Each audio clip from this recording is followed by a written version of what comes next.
You want to do the intro? Sure. Go for it. Hello, snowboarders of the internet.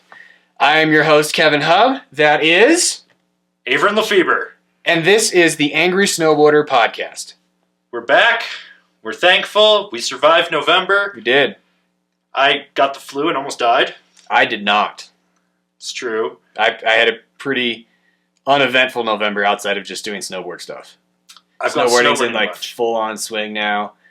As of the day we're recording this, was one of the better POW days I've had at Breck in a long time. It was actually pretty amazing, and I didn't get out there till 2:15. Yeah, the whole county is refills. pretty much shut down because it's the end of days out there. 20-car pileup at Frisco, 15-car pileup on Silverthorne on 70. Yeah, no, people don't know how to drive in the snow. They really don't. So All there's these that. transplants are ruining it for us. Yeah, so that's going on. A lot of snow. Got a bunch of Nidecker stuff that we'll be reviewing. Yep. By the time you guys hear this, I should have filmed and edited the Strata review from Union. I don't know if it'll be live yet, but that should be up there. And along with those Nidecker stuff, we do have the bindings as well. Yes. So we've got the boards and bindings coming. Yeah, we got two of the bindings. We got the Carbon series and the Team series. So I've ridden the Carbons already on my Cool Bean. Needless to say, it was like riding a Now without skate tech. Yep. A lot of borrowed technology over there at Nidecker. Yeah, they do that on the boards. Yeah, so there's that. But we did just have Thanksgiving. So in honor of us being thankful, Kevin, what are you thankful for? Staying healthy. There's a lot of people around me that have gotten hurt, and I haven't gotten hurt. So I'm pretty damn thankful that I have stayed healthy for the most part. Yeah, so I want to be thankful for a few things, mainly a lot of my homies and what they're doing in snowboarding. So first off, my boy Casey Willex, 10K subscribers. That's sick. Like, super stoked to see that happening, because the more you guys subscribe to him, the more he can live the dream, the more he can make his positive message and get it out there. I don't really watch a lot of YouTube snowboarding, I won't lie, but Casey is one of those ones that I'll turn on every now and then and just be stoked, mainly because I know him, but mainly his message is just like super positive. Yeah. So there's that. Super stoked for my boy Andrew Brewer and his new venture that he's doing called Board Dungeon, which if you're not following that on YouTube or Instagram, you should. He's creating a secondhand marketplace by snowboarders, and it's a lot of his friends, so you can actually get brand new boards that they never rode, that are out of the wrapper, that were stickered up for super cheap. So it's a buy-sell thing, but you can get stuff for way cheaper that way. You're not dealing with the eBay thing. You're not dealing with that. It's in its early stages, but I'm really stoked to see how it grows. So I told him I'd give him a plug on the podcast, so I'm doing that. And then the other one is my boy Arthur Bailiff. He is launching a Kickstarter for a new photography book experiment. I haven't looked too much into it, but it's Stars and Snowcats, and he started it here in Breck before he moved to Idaho. But he experiments a lot with like augmented reality and VR and stuff like that, and 3D photos. And so he's launched a Kickstarter, and anyone that knows me knows I do not support Kickstarters, but I'm willing to support this one because Arthur's super talented as a photographer, and I really want to see this blow up for him. So I'll have a link down below. You guys will be able to click on that, check that out.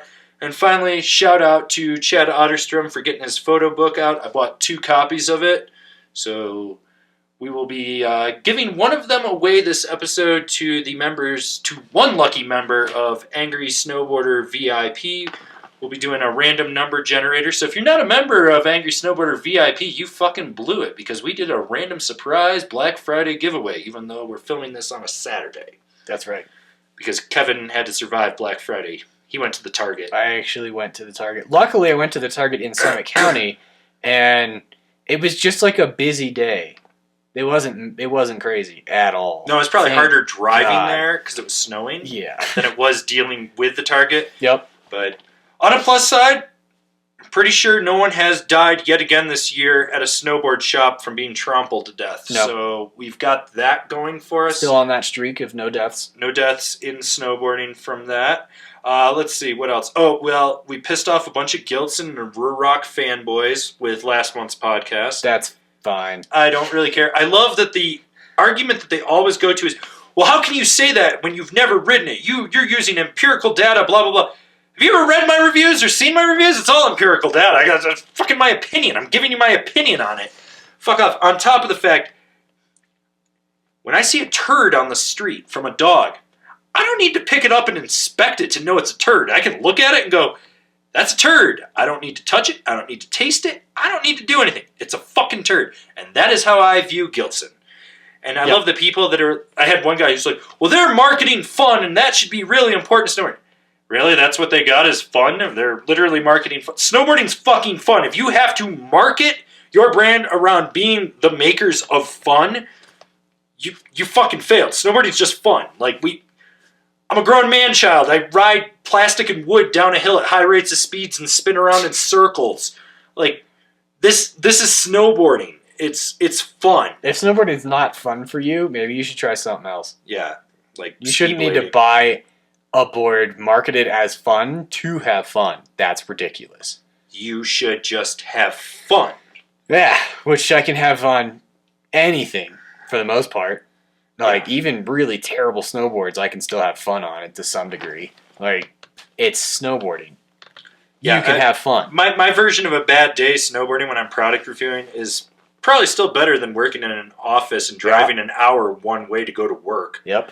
So, yeah, if your argument is they're marketing fun, you can go fuck yourself. I just don't care. That's not an argument. No. Yeah. It's really not. Let's see, what else?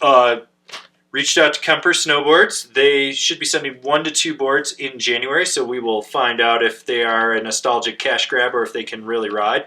Although I think that they switched their production to GP87 for next year. My foot's cramping right now. This really hurts. Which coming out of GP87, knowing the guy that designs that, even if they're catalog picks, like they're gonna probably be good, unless they're picking really bottom of the barrel materials, or unless they tried to go design their own stuff and completely botched it. Like if they let Eric do most of their design work for them, that or at least enough of it to make sure it was going to ride good, then they're probably going to ride at least decent. Right. So there's that. I also reached out to Rob Dow up at Wired Snowboards in Vancouver. And if you don't know who Rob Dow is, you're kind of blowing it, but he worked at Option, he's worked at Endeavor, he's designed some really great snowboards, one of my personal favorites from Endeavor, the Archetype. He designed that. He's got his own thing going on now where he does custom boards, and he's got a line with 3 boards in it. So he said that he would try to get us some stuff in a couple weeks, which means he's probably going to make them for us. Yeah, they probably haven't been made yet. Yes. Yeah. So got those coming in, and then after the 8th of December, we should see a few boards roll in from Mervyn and K2 probably, and maybe Rome. I know I got to get on the Yes Greats on Ink again. I got a couple laps on it at Loveland, so I'm going to grab that in the Jackpot and do a review of that. Yeah. And then I'm going to grab some of the new United Shapes stuff too. The Underground has all of the local reps fleet in there, so they were like, bring us beer and you can take what you want. So we will definitely get on some of that. Also, can Kevin carve it? When are we going to film again? I mean, we kind of need to... Do we have stuff to film? Yeah, I've got some of that Nidecker stuff, and there's a few other random boards that I've got kicking around. Okay. So we could probably bang out... Like, I think I want to turn it a little bit longer format. Sure. Because remember last time we were going to put it in a different pilot episode. It was going to be a little aside inside of an hour-long show, and so we didn't film it to be a standalone project, really. No, and we kind of just... I edited it to make it a quick, fun video just to fill space on Fridays. Yeah. And wasn't really expecting it to take off like that, but I actually have people that I know that are like, dude, when's the new episodes? Yeah, I know. Like, everybody I know, like, anytime I'm out riding something, like, are you going to film Kevin Carpet with that one? So, seems like people are stoked on it. You know, let us know in the comments. What do you want me to ride? Do you want to send us some stuff? You know, send me something and I'll ride it as long as it's not going to kill me. Yeah, so if you want to send it to us, the address, maybe I'll put it up there. Sometimes I forget to do that when I'm editing because I'm lazy. I'm awful. I'm just like, throw it up, get it up. Well, actually, to be honest, last Last episode, I edited that with 100+ degree fever. I was pretty much dying. Which, if you really do want to send us something and Avran does forget to do that, just send us an email and be like, yo, I want to send you something. Yeah. And then we'll get you figured out. I know we're trying to get a Rosinal Mini from one of you guys. Yep. The Rat Air, right? The tanker? Maybe? Someone made a mention of that out of Denver. Whoever that is, if you could hit me up in the comments or send me an email, info@Angry Snowboarders. I would love to ride a Rat Air tanker. Yeah, Rat Air tanker. Been digging around, looking for some other stuff to get, but I think we've got a few things that we could roll in right now. And I've got my park rocker. We could do that one. Yeah, I've got some other stuff floating around that we could do that with. Plus, I've got that new GoPro 7 with the internal stabilization. So I've been practicing riding with a GoPole. Oh my god, I feel like fucking retard with that thing. Like over there, like Harry Pottering people, like I don't know. I got to go check how bad the footage is from the other day with the mild pow day. I took it out on the Cool Bean and sprayed some stuff. And also may have sent the one side hit, the largest I've ever sent it in my life at A-Basin. I looked down and saw a family. Good. The dad was yelling at me. Good.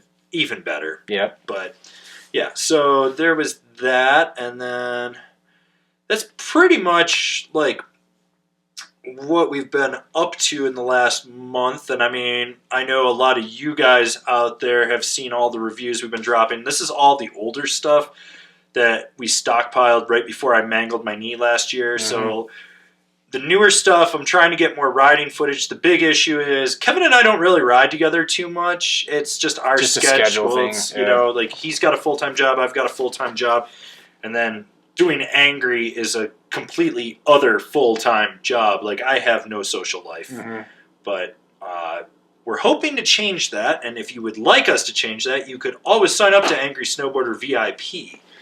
I strongly recommend Sticker Club because every month you get an envelope with stickers in it.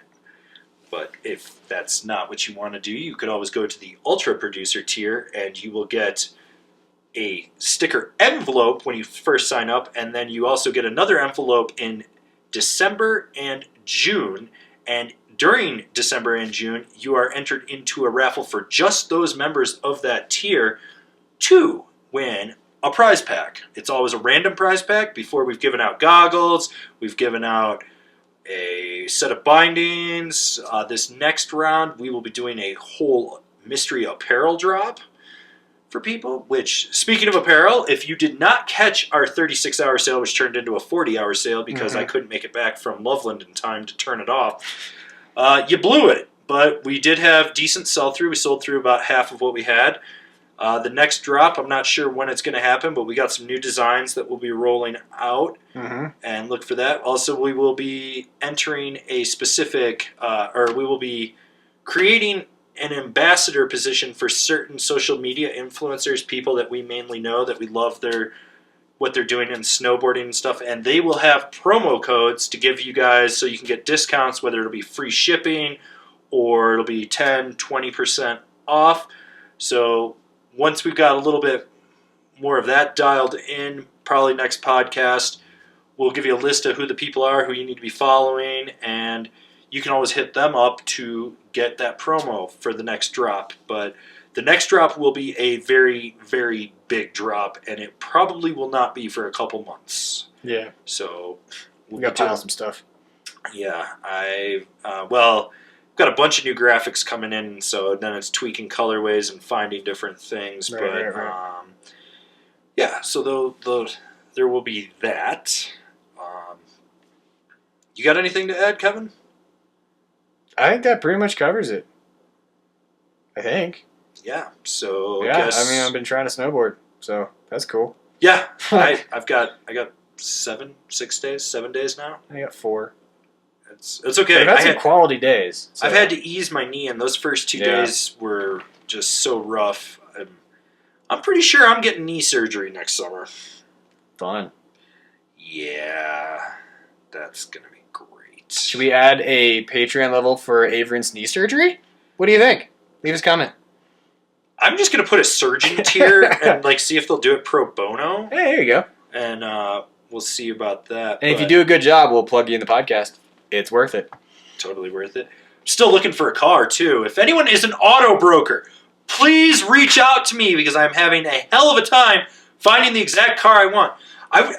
This is how fucked this is. So I tracked one down in New Jersey, which actually came out of Colorado Springs, and I think it came out of the Olympic Training Center because it would only go between Colorado Springs and Ketchum, Idaho, and there's no reason for a vehicle to drive between those two places at those time frames. So I think it was like athlete transport or something, but it got sold to auction, went to New Jersey. So they had it at 12.6. Call them up, talk to them, offer them 11.5.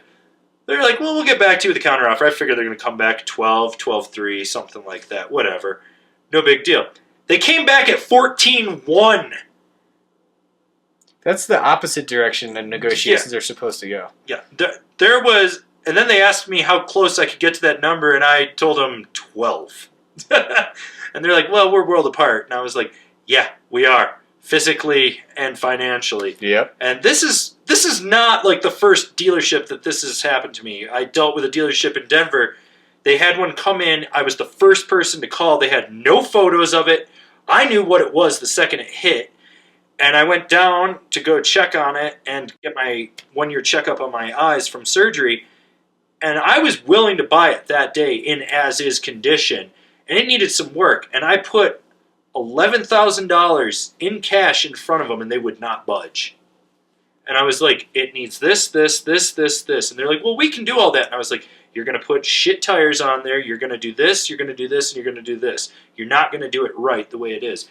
And then, I have just had a hell of a time. Like, I have literally probably called 100 plus dealerships. So any auto brokers, or if there's any dealerships that would just like to sponsor us, please feel free to reach out. Kevin's going to need a new truck soon, too. Like now soon. And we have no problem with it being wrapped with your promo. Yeah, you want to wrap it with your dealership? I don't care. I just want a truck. That's all I need. Just need a truck. I want an XC90. An XC90 R design. I'm not even that specific. I just want a truck that's crew cab and 4-wheel drive. And I'm pretty sure, that's really the extent of my wish list. He's easy. I'm not. Mine's like, I think I'm calling the auto broker on Monday and probably going to plead to him. Yeah. But you know what I do love though is every dealership I've dealt with, you won't find a better one than this. Oh, really? I know where there's 16 of them in the U.S. I can call another dealership. Well, you won't find one for this price. And every time they say that, magically I make more money, and then I have more money to buy one, so I can buy a better one. Yeah. And then the better one slips, and then I make more money, and then another better one. So like, I just fucking one of these just needs to land in my goddamn lap. This is bullshit. This is just bullshit. But let's dive into the podcast. Let's get into it. So for this podcast, we're going to be talking about a few things, specifically the Transworld Goodwood. Yep. The Snowboarder Blackboard Experiment. Yep. The house selling the new forum. Yep, as 2019 well, forum. 2019 forums, as well as forum coming back, which I know a lot of people have asked my opinion on this. Yep. Well, another brand that popped up overnight called Chamonix brand or whatever. Yeah. I don't even know. You can buy that at the house too. They're selling those at the house? I didn't catch that. Oh, yeah, they're there. Oh, man. So we're going to talk about that. I want to talk briefly about Anna Gasser's triple cork. It's a triple backflip. Triple backflip 180. Yes. But we'll talk about that. Mm-hmm. Let's see. What else do we have going on? There's probably a few other topics, but as you note, the Wheel of Death is not here this week. Yeah, we don't have as many topics this year as we have had in the past. So it's this year? This year? Did I say this year? You mean this month? Yeah, it's a new year. That's okay. I said it was this week, so... This month. So we don't really need the wheel, so we just kind of... Yeah. We're just going to go down the list and just... Yeah, we're going to go down the list. You know, and if you would like us to do a weekly podcast, you should join Angry Snowboarder VIP. Yeah, because we need more time to do that, which means we need more money to do that. Which means we could quit our jobs, which... Yeah. Kevin and I have figured out how to quit our jobs. And Angry Snowboarder VIP is part of that. Yes, so it if is. you want us to quit our jobs and make more content, join. Which you will see a huge revamp coming of Angry Snowboarder VIP real soon. So keep an eye out. Keep an eye out for that. Numero uno. Yes, topic number 1. Chinese, well actually they're Turkish from when I checked on it, but there's a whole bunch of scam sites going out, like tsnowboard.com and QXVI, and they were selling snowboards for like $49.99. Yeah, just dumb cheap. Dumb cheap. And Dave, it was either Dave or what the fuck's this? Or Adam over at Anarchy, kind of did a little more research on this, but evidently in China there's all these subsidies for shipping. So if they ship you something, you still have to pay for it, I guess, out of it, and it would cost it's like the return shipping would cost you more.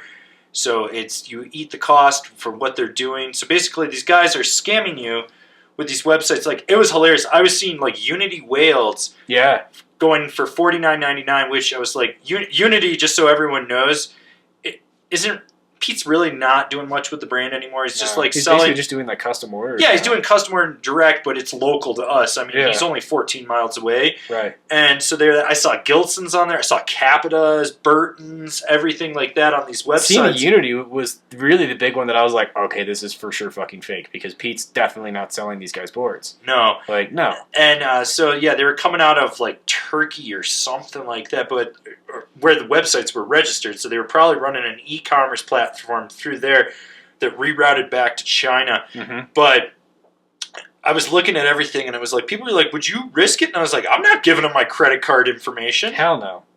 No, that's...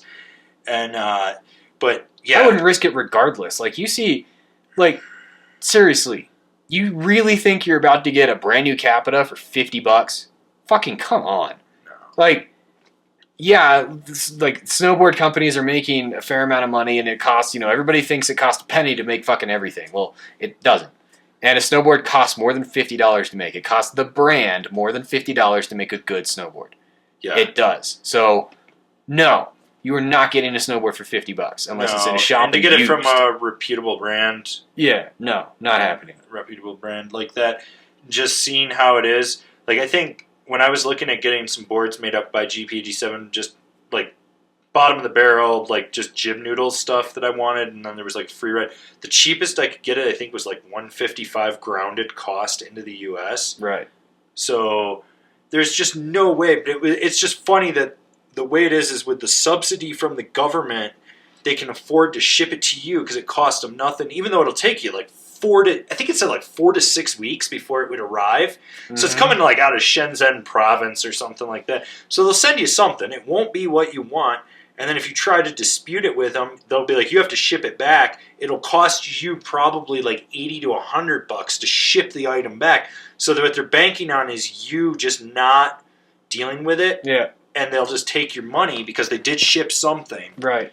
So it's just super funny to see that going on. Mm-hmm. And then it was just funny because people were emailing me, they're like, is this legit? I was like, fuck no, it's not legit. But I was like, if you want it legit, here's a link, and just give them something to the affiliate. Right. But yeah, they had everything on there. And it was funny, when people would start to catch on to one of them, the site would go down and a new one would pop up with the same template within an hour. And the photos were just stock photos that were just pulled off company websites or other store websites too. So that's the thing, is when you're looking at those photos, you're looking at photos of the real stuff. Like, that's not what you're going to get. No. You're not going to get the real stuff. You're just looking at a photo of it. And is that false advertising? Hell yeah, but they're not in the U.S. Yeah. So. Yeah, and I don't know what the fuck their copyright laws are so willy-nilly over there. Exactly. Like, one of the things that I was talking with a bunch of guys from a bunch of different companies one year at SIA. We were all just gathered around, and there was this whole contingent of Chinese businessmen. I mean, these guys looked horribly out of place. Like, probably like mid-40s, early 50s, suit and tie, just completely lost, going around with a professional photographer taking photos and grabbing catalogs. And I was like, what's that? And one of my reps was like, they make knockoffs in China and then sell them in China with our graphics. Like, they digitize the graphic and then put it on there, so it's not exactly right.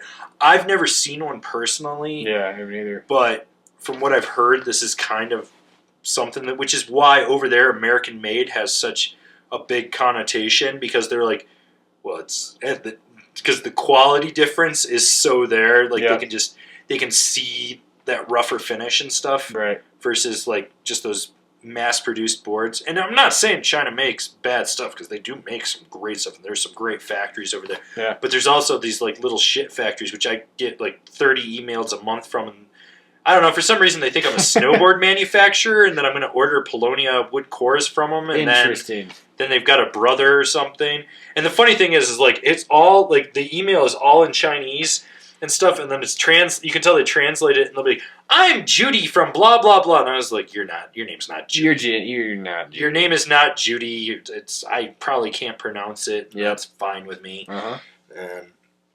And so, you know, they're trying, but I think China's going to be the next big emerging market too, which is definitely for snowboarding. So. Because their middle class just has so much money, and unless they got to find something to start spending their leisure time they're building ski resorts like you wouldn't believe. I heard something like they just built 27 new resorts over there. That's insane.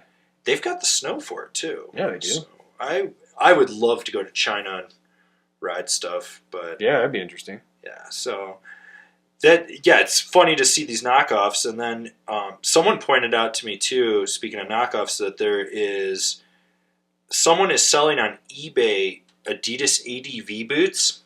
So I Googled it, and they're ADV knockoffs.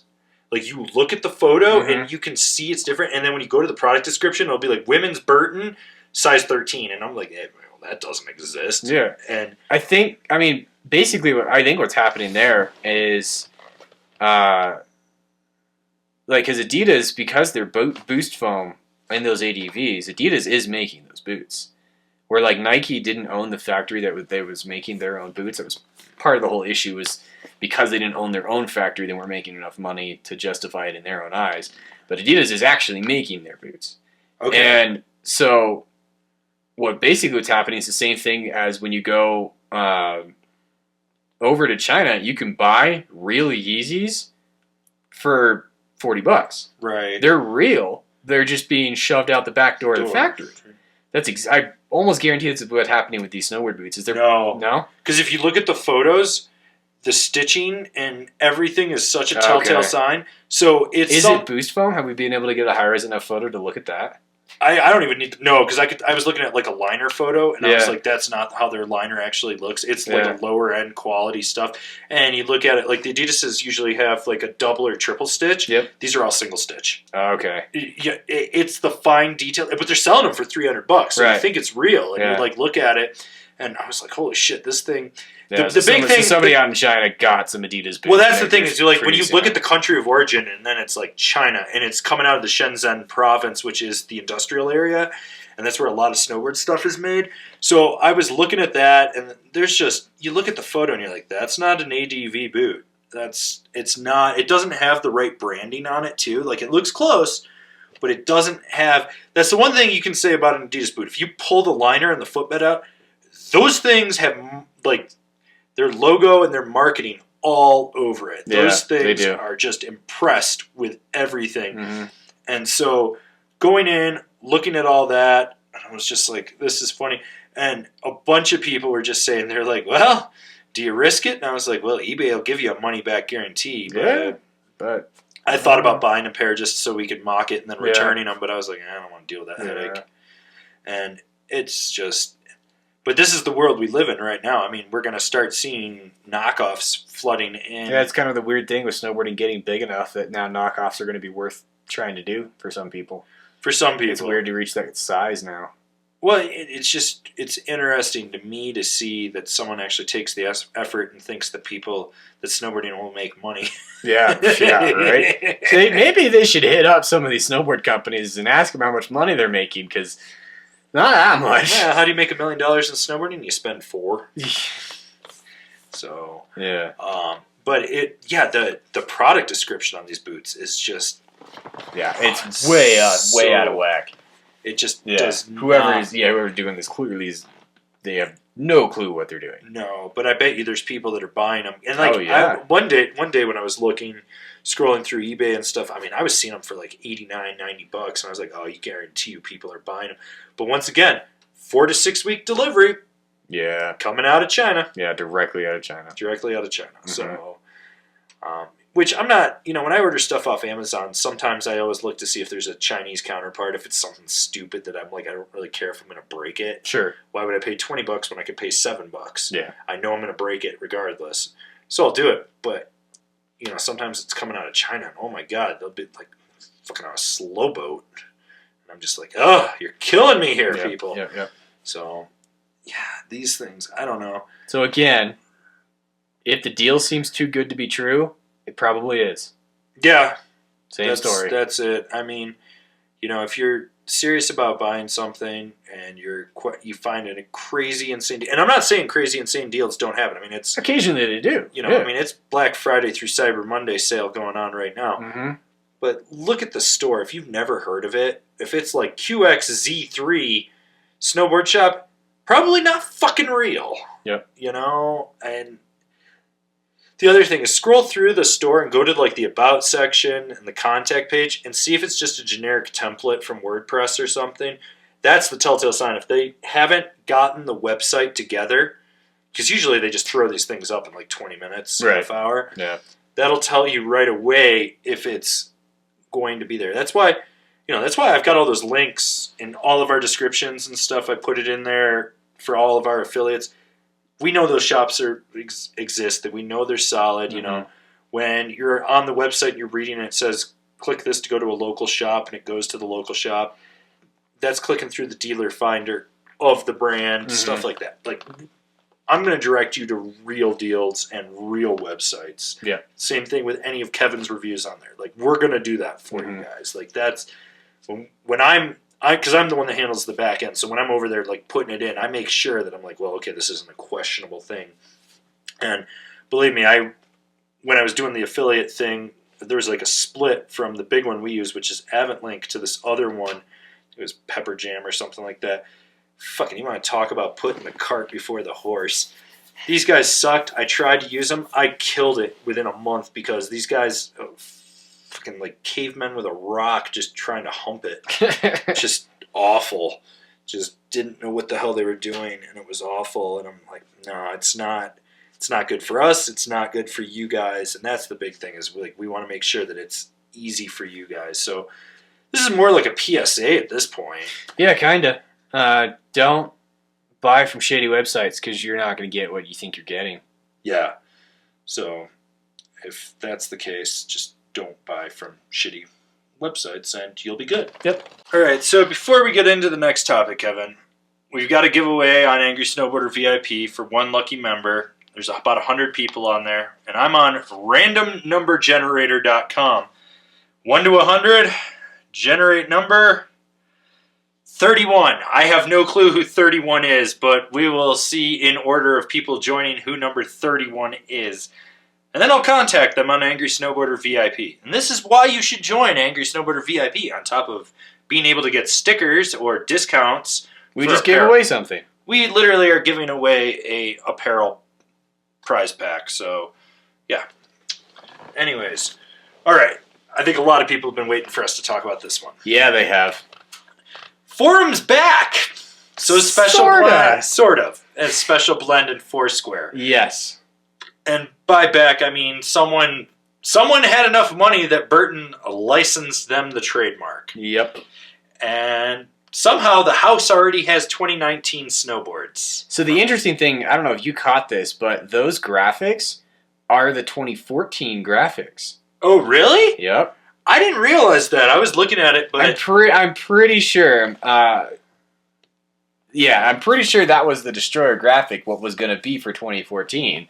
The year that they discontinued Yeah, it? the year they discontinued, because they produced a few of them, and you could buy them on Blue Tomato that year. They were real forums and everything, but they didn't have channel.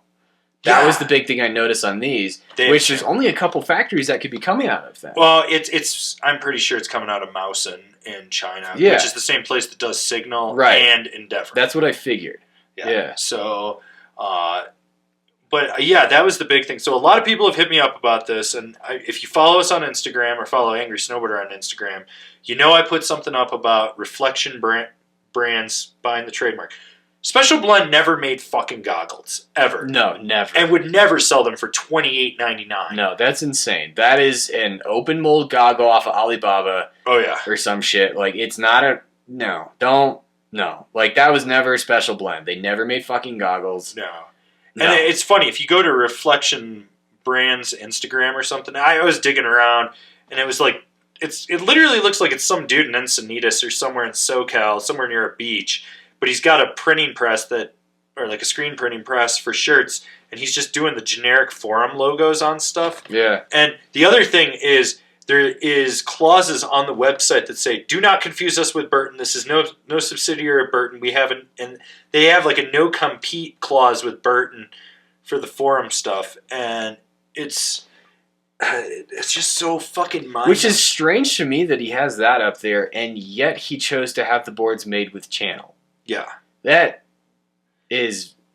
self-contradictory to be like, we don't want to be associated with Burton at all, but we're going to be the fourth brand to use Burton's channel. Like, well, technically they're the second because Forum had it back in the day. Well, kind of. I mean, Forum had the double channel, so did Capita. No, but I mean, there was a year that they did channel on some of their models. Was there? Yeah, I don't remember. I'm pretty sure there was. It wasn't on all of them, but they had a few. Yeah. Because, like, some of the women's stuff had it. I remember that. But either way, the Youngblood and the Destroyer definitely didn't. They went out with 4-pack. Those were always 4-pack. Yeah, 2x4 insert pack. So to see this back, and the funny thing is, their website claims that one of the original Forum 8 is going to help them. And I was like, well, Devin's taken care of. Yeah. Jeremy Jones is taken care of. Yep. Bjorn's still over at Rome. Yep. I was like, Yanni. Yanni, like, isn't really even in snowboarding at all. Well, I mean, he kind of is, but. We talking Yanni Malmi or Yanni? Malmi. Malmi? Yeah. He's still riding for DC. Is he still riding DC? Yeah, and Mackinnon is, I think he's handling like C3's distribution over in Europe or something. I think he's working with Capita or something like that. Yeah. So it's like, is it Peter Line? Right. Who's doing he's doing design stuff for Decine, I think. So like, and Pete, like, I mean, there was so much about that when Burton got rid of Forum of like, give it to Peter, and Peter didn't want it. No. So that doesn't make any sense to me that he wouldn't have wanted it when it was basically when the whole industry more or less was trying to hand it to him. He was like, no, I don't want this. Yeah, and then suddenly now he does. That doesn't make any sense. Is it Mac Dog? Fuck, right? Is he gonna start? Is he gonna make True Life 2? Like, where's Bosom? Yeah, right? Like, come on. It's just super weird. It's so weird. It's such a weird statement to see that. And it could be complete bullshit. He could just be, whoever is doing this could just be complete bullshit with that line just to try to get people to. Oh, it's a cash grab. It's a cash grab, 100%. Like, this dude has no love of Forum, because if they did, there wouldn't be. There wouldn't be $20 goggles and $50 pants. That's not. Yeah, no, the fucking outerwear, the special blend outerwear for $50. I was like, oh my god, this stuff is just garbage, bottom of the barrel. I was looking at it, I was like, oh, this is just. Went to Alibaba, found a factory, fucking slapped his logo on it. I was like, I've seen that generic from so many different companies. Yep. And they're always like, it's the same thing. They always hit me up. Would you be willing to like review this for us, or do that for us, or do this? And I'm like, no. It's one of those things where they keep putting it out. It keeps trying to do things. It just doesn't fit. No. It doesn't fit. It doesn't make sense. No. Those brands, like, I don't have a problem with somebody trying to bring back the program. But this person's not bringing back the program for snowboarders. He's bringing it back to make money. Yeah, it's quickly and then die off. It's not Forum forever. It's price point forever. Yeah, I mean, I was surprised the boards were $449. I was like, I know when I saw him pop up on the house, I was pretty shocked at the pricing. I was really expecting these things to come out at like $250-$300. Oh yeah, no, these are going to be the pretty damn close to what they would have sold for. What they would have sold for had Forum continued on. I was a little shocked at that. Like, yeah, they $449 to $489. At the same time, like, you are going to get some skepticism from anybody that remembers Forum if you are trying to sell boards at $400 or at $300, $250. Right. You see a Destroyer for that price that's supposed to be 2019. If you know anything about snowboarding, you're going to know, well, that's not real Forum. Well, the other thing was that Youngblood, they're claiming that it has pop rods. Dude, the the core in the Destroyer, they're claiming centered base. Yeah. They're claiming a full poplar core with Polonia inserted in. I'm pretty sure, if I remember right. Let's look it up. Maybe I'm confusing this with Chamonix, which we'll get to later. But yeah, I feel like I remember looking up the construction, and it was like real snowboard construction. So like, I don't know, it's frustrating because if it's being made at that factory and if it's using the right materials, then they might ride good. But I'm still saying, fuck it, do not buy these because I don't want to support this person. Like, you know, see, we've had our topic of nostalgia. We've gone over that, but. And, you know, generally speaking, both of us are kind of like, fuck it, we don't really give a shit about nostalgia. But Forum is kind of one of those things where... It didn't need to come back. Don't fuck with it. Do not fuck with Forum. That's not okay. Like, they were something special in the snowboard industry. You know, I was bummed when they died. Like, there was something special to Forum. The movies, like, those are still some of my favorite movies are all the Forum movies. So, don't fuck with Forum. That's fucking with snowboarding and like the core of what snowboarding is. So yeah, no. So here I'm looking at the Destroyer right now on the house website. So profile camber, shape twin, core NAR LE. Right, which that was a name of their. Like, all this marketing is from Forum. Right, laminate, light Tri-X base, formula base. That is. Was that the extruded base? Isn't that a Burton specific marketing name though? I don't know. I can't remember. Then it has the new car bombs, and it's part of the Swingers Club, which Swingers Club they instituted the year before they went out of business. Right. So this is like that is all like actual Forum marketing tech. Yeah. So I'm kind of wondering. Grandpops was I think Grandpops was on the Youngblood. Let's see. Which is what is now Burton Pure Pop. Grandpops was before Pure Pop. Burton took that from Forum. It's got Booter Boosters, Swingers Club. Yep, and it's got the new Grandpops in it. Yeah. I wonder if they just bought a bunch of stuff that got made in closeout. Yeah. Well, But I thought I just can't imagine it would still be sitting around. I thought it all got liquidated to the Southern Hemisphere. But again, channel on it. Channel, yeah. Which it didn't. Even the 2014 stuff that I was seeing on like Blue Tomato that following year when Forum was gone was still 4x2. It wasn't channel. Right. They didn't move to channel for 2014. Oh. Destroyers and Youngbloods, at least. Right. Or Scallywags, for that matter, which we haven't seen come back quite yet. But but yeah, no. And I mean, and it's funny because when you're on the house and you're looking at Forum, I mean, they got boots for $29.95 because they're on blowout, like the old Aura boot. Yeah, the old ones. Yeah. It's all that stuff that's on there, and then it goes right into Destroyer and Youngblood. The Youngblood at $3.99. And the Destroyer at $4.49. I mean, this is just, oh man, it blows my mind. It just, like, why is this back? I know, like, I really would like some answers on this. Somehow, one way or another. All right. Do you know who is bringing back Forum? Leave us a comment. Well, it's Reflection Brands. Right, but who's, like, truly behind it and why? Do you know this person? Get us some answers. I want to know what the fuck is behind this. Like, well, I just love that outside of it being the cash grab. Like, well, at least I pop up on the first page. Well, that's good. Yeah, from an article from 2012. Probably talking about the death. Yeah. Let's see. I think 2012 wasn't that when Burton bought them? No, that was the last year of them. My first year back here was the last year of them. Oh, really? It's been that long? Mm-hmm. 2012? Shit. Yeah, the 12-13 season was their last season. Well, still, here's the thing that blows my mind is, like, being able to go on Amazon and it just blows my fucking mind. $89.99 for a jacket. Like, special blend. I think the cheapest you could ever find anything was they had a pant. One of the last years that they were around, because Dave Friend was working with them, they did a line of stuff that was like $99 and it was $10K. It was either $8 or $10K, I think.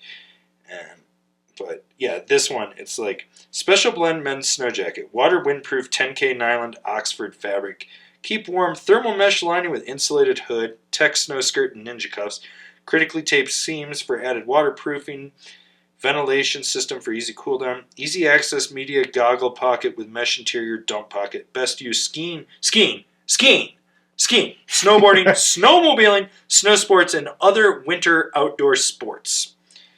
I fucking hope you die.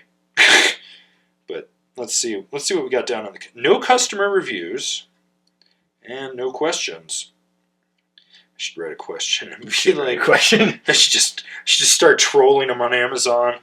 Like, could just be like, I'm a professional Amazon reviewer, but I mean, this stuff is just so just such bullshit. Like, I don't know. It's almost as good as the guy that bought GrenadeGloves.com and turned it into a review website. Dude. Come on.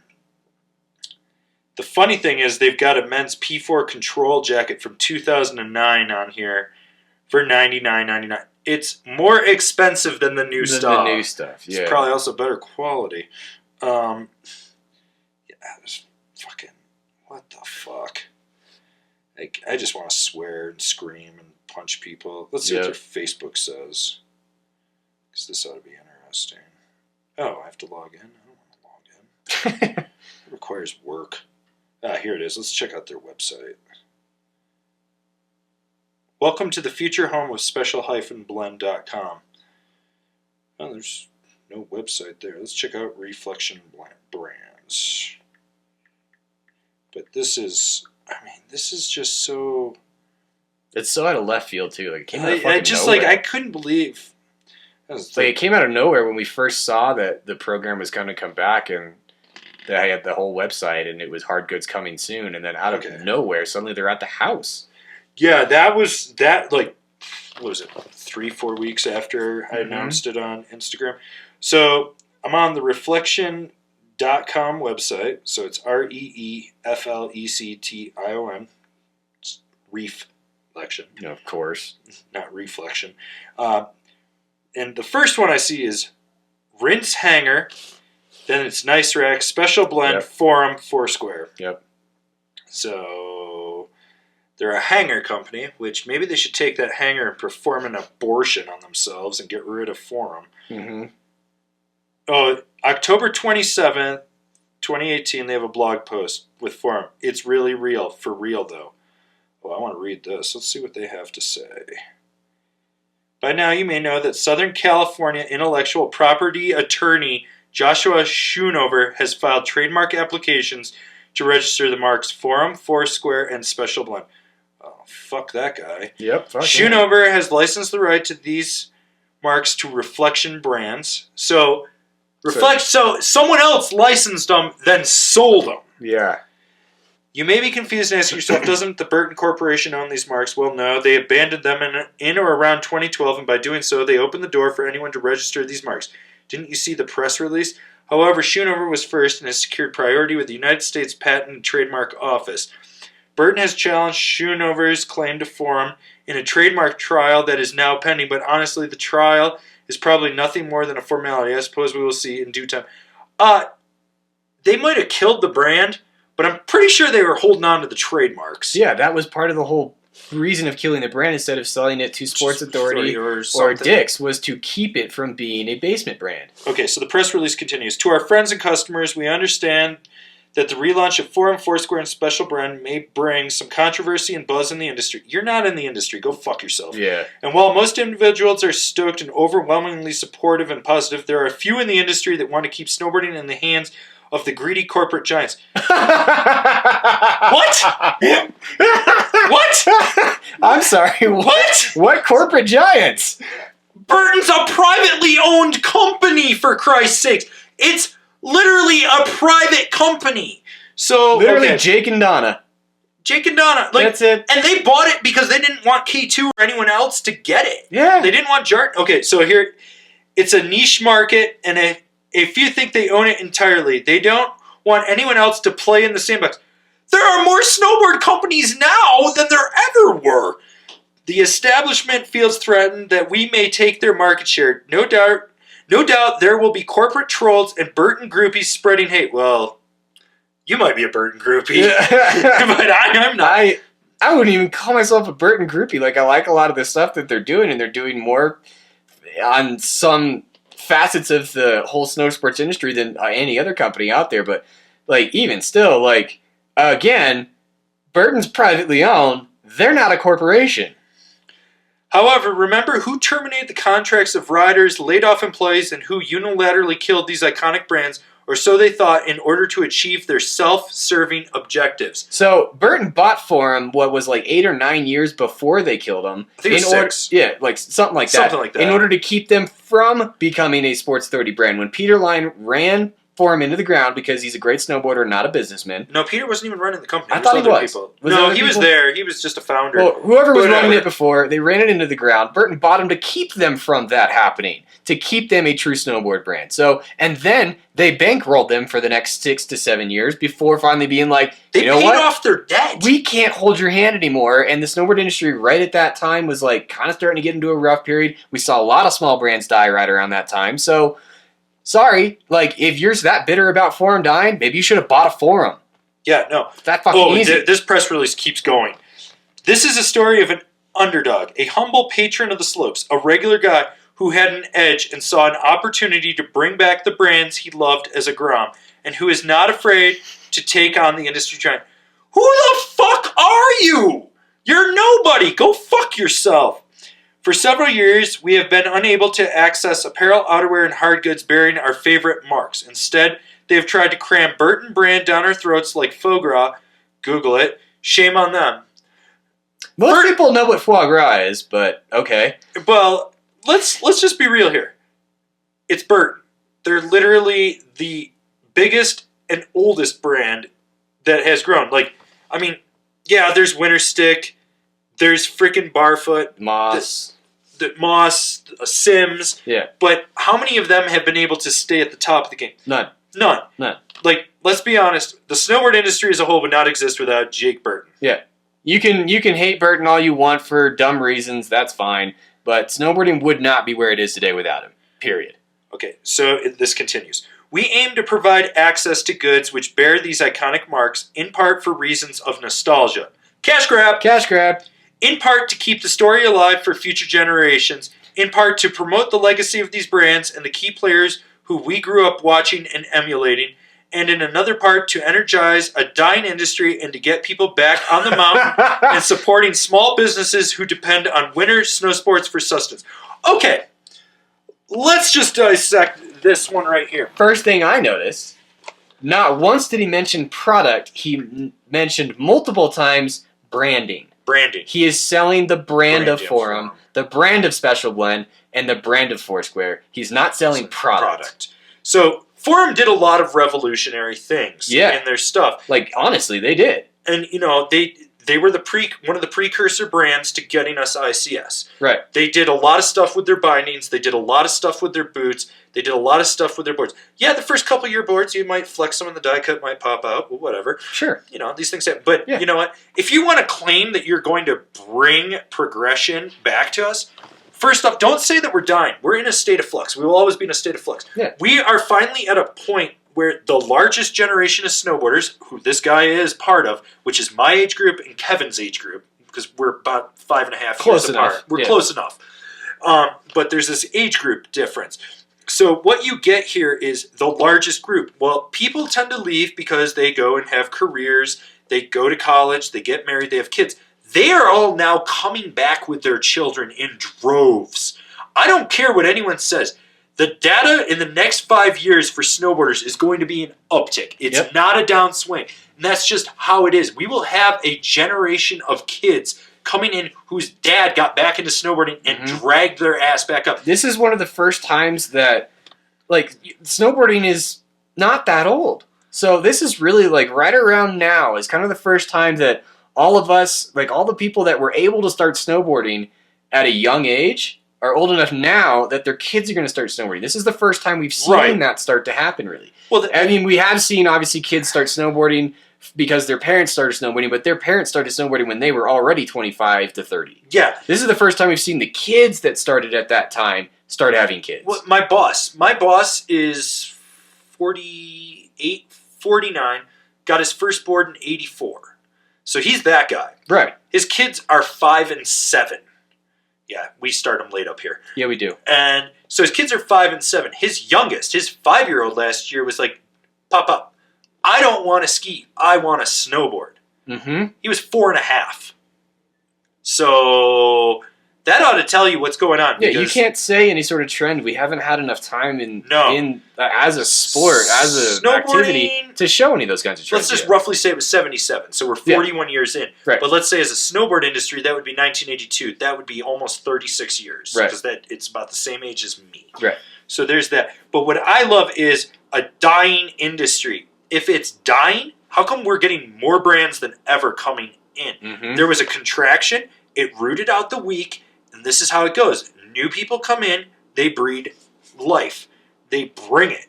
They do it. And I love how supporting small businesses who depend on winter snow sports for sustenance. Well, frankly, the whole paradigm has shifted. And if you want to claim small businesses, why the fuck are you selling in the house? Is that the largest? It's one of. It's one of. It's a massive online presence. I mean, they were. Before they were online, they were a catalog store. These guys have 20, I think 30 years of experience.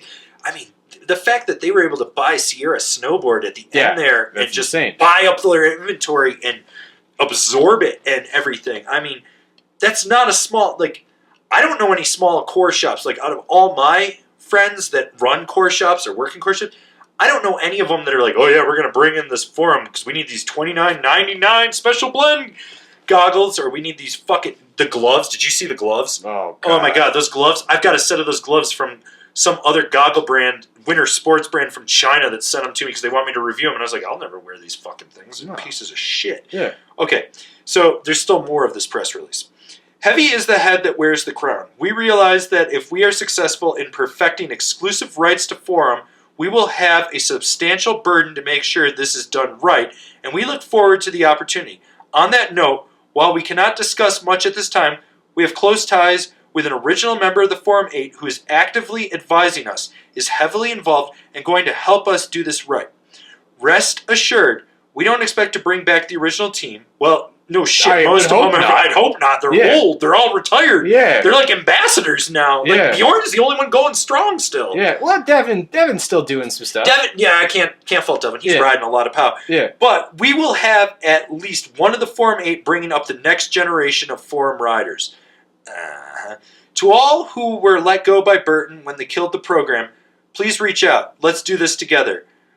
Well, I know a few of the people, and they're very, very happy outside the snowboard industry making way more money. Yeah. To all loyal followers, we can't do it without your support. To those who don't know, that's absolutely true. This is really real, for real. Reflection Brands. Guy won't even put his fucking name on it. What a chicken shit. These guys are fucking chicken hawks, dude. Yeah. These guys are right up there with Ted Nugent. Fuck these people. Yeah. Fuck them. I'm glad I found this because I didn't realize that they had put this I didn't realize there was a full press release. I didn't see it either. Oh, we got another one from November 6th. So let's see what this one says. Okay, let's see. Okay, we are proud to announce that Reflection Brands has acquired rights to former Burton labels known as the Program brands, including Forum Special Brand for Square. Burton previously abandoned these brands in an effort to refocus its commercial direction. An article describing Burton's decision to abandon these labels can be found here. Burton press release. Let's see where it takes me. Oh, Transworld. And what year was this if it'll ever load? Holy crap. Did they pull this down? Whatever. Oh, we're loading. We're loading here. Maybe. Yeah, October 23rd, 2012. Burton realigns its family of brands. That's about right. Yeah. Yeah. But that sounds right. I mean, this is the original press release. Sure. Yeah. Fuck this guy. Reflections Brands has discovered and acted on an opportunity. No, they vultured. Vultured. That's what they did. They're a fucking vulture. To acquire rights in these forgotten brands, each of which is widely recognized in the snowboarding community, and we are proud to now have the opportunity to carry the flag forward. They were recognized, and then they died, and then there was a rest in peace forum. Yeah. Going forward, Special Blend will offer ski and snowboard accessories, as well as clothing items and outerwear. Come on. Foursquare will offer outerwear and limited hard goods. Woo! Foursquare hard goods. Yeah. Forum Snowboards will be fully revived to sponsor up-and-coming athletes and will offer high-end snowboards, hard goods, and clothing/outerwear. We are currently gearing up to release limited product in winter 2017. Whoa. Wow. Came. You guys got it. 1.21 gigawatts on a flux capacitor? A full-scale launch is intended for winter 2018. Mind you, this press release came out November 6th of this year. So they're going back in time. They're going back in time. Actually, no, that says November 6th, 2017. My bad. Oh, so it just took them over a year to actually come to fruition of what they promised. Right, but I don't believe that because last time I checked it, that thing wasn't posted. Yeah. But let's check the catalog over here and see. Yeah, you can backdate post. That's not hard. No, I know. I've done it. Yeah. But, oh yeah. Fundamentalist Snow Sports Glove, $24.99. Iconic Zip Hoodie with the Special Blend logo, $54.95. Ooh, we can get some board racks for ourselves. Ooh, yeah, the Optimus Goggles, Ski Snowboard Winter Sports Frameless. Ooh, they're $89.99 now. Wow, they've raised their price now after I called them out. Fucking hope you suck dicks with your butthole. Which, by the way, if that's the goggle I'm thinking of, you can buy it on Alibaba for $23. With your logo. With your logo. I think I've got 2 pairs of them from some miscellaneous winter sports company that sent them to us to have me review. So, I mean, no. These guys, God, I want to reach out to that lawyer and see if I can get him to talk. Yeah. And just be record the conversation. I kind of want to get somebody from Burton on an interview on this. See what they're saying about it. I kind of want to reach out to Dave Friend, the old brand manager God, I miss Dave. He was the best. That was literally, not many people like Dave, I think, because he was kind of weird. But, or maybe that was just my vibe with him. But he understood what Angry was. And he was just like, go do your thing, Angry. And I was like, I am. Then I'd be like, I'm stealing all these stickers over here. And he'd be like, he caught me one time in the Burton booth. He's like, what are you doing? And I was like, I'm taking freebies. And I was just over there with a backpack, just shoveling anything I could in. The one morning he catches me and he's like, what are you doing? I was like, I heard you had free food. And I'm just shoving donuts in my mouth. He's like, does no one pay you? And I was like, I make no fucking money. You know this. Yeah. Ooh, they got an Instagram. Let's see what their Instagram. 485 followers. Yeah. Ooh, they got a special blend. Dang, that might be more followers than me. Oh, yeah. Here we go. First comment on a special blend jacket. If y'all ever want to collaborate, I'm down for it. I respect y'all Yule. Not even y'all. Yule. It's not even y'all. It's Yule. Gear and style. And then, oh my god. And how many people? It has no likes. No likes. Oh, special blend t-shirt. Let's see. So how many of those 483 followers did they buy? Probably all of them. Yeah. A lot of posts about nice rack, though. Get us a surfboard rack. Fuck these people, man. These guys suck. Probably going to get sued by the lawyer because I keep saying how much they suck. Whatever. These guys are a bunch of fucking posers. We can have our opinion. I think I'm still under free speech, at least for now, until Trump fucks that up, but whatever. Yeah, no, this is... I'm glad I read that. I found that post and read it. That was new. Wow. That's really eye-opening. That was... On this whole situation. Branding, not technological advantage. No, never said once about making good product. Nothing about that. Nothing about bringing back the top-tier product that was for them, the product innovation that was for them. It was just, we want to bring back the logos. That's what all it was. I really want to ride one on the board, so if someone wants to buy it and send it to us, I'll put an affiliate link so we even get a commission off of it. Hey, there you go. There you go. But maybe we do. I didn't figure we would want to even keep it. I just want to review it. From my point of view, I just want to ride it, and you'll get it back. So if you were planning on buying one of those and you're okay with us riding it first, or even second, I don't give a shit. Just fucking send it to us. Yeah. And we'll ride it. And I mean, this is even one of those things where if he was selling real outerwear and real goggles, if you really want to sell special blend goggles, I guess I really don't give a shit, except for the fact that they're just cheap open mold knockoffs. If you really wanted to make a real technological goggle, go through the right channels for it, and make a real honest product, and you wanted to do that, there's nothing wrong with selling a special blend goggle. It's what the goggle is, in my opinion. And if this person was actually trying to come back and make real product, real good product with these brand logos and names, I wouldn't be happy still, because fucking just leave it alone. But I'd be slightly less angry. But, yeah, no, I have no faith in any of this product at all. None. Like, it's all shit. I know it is.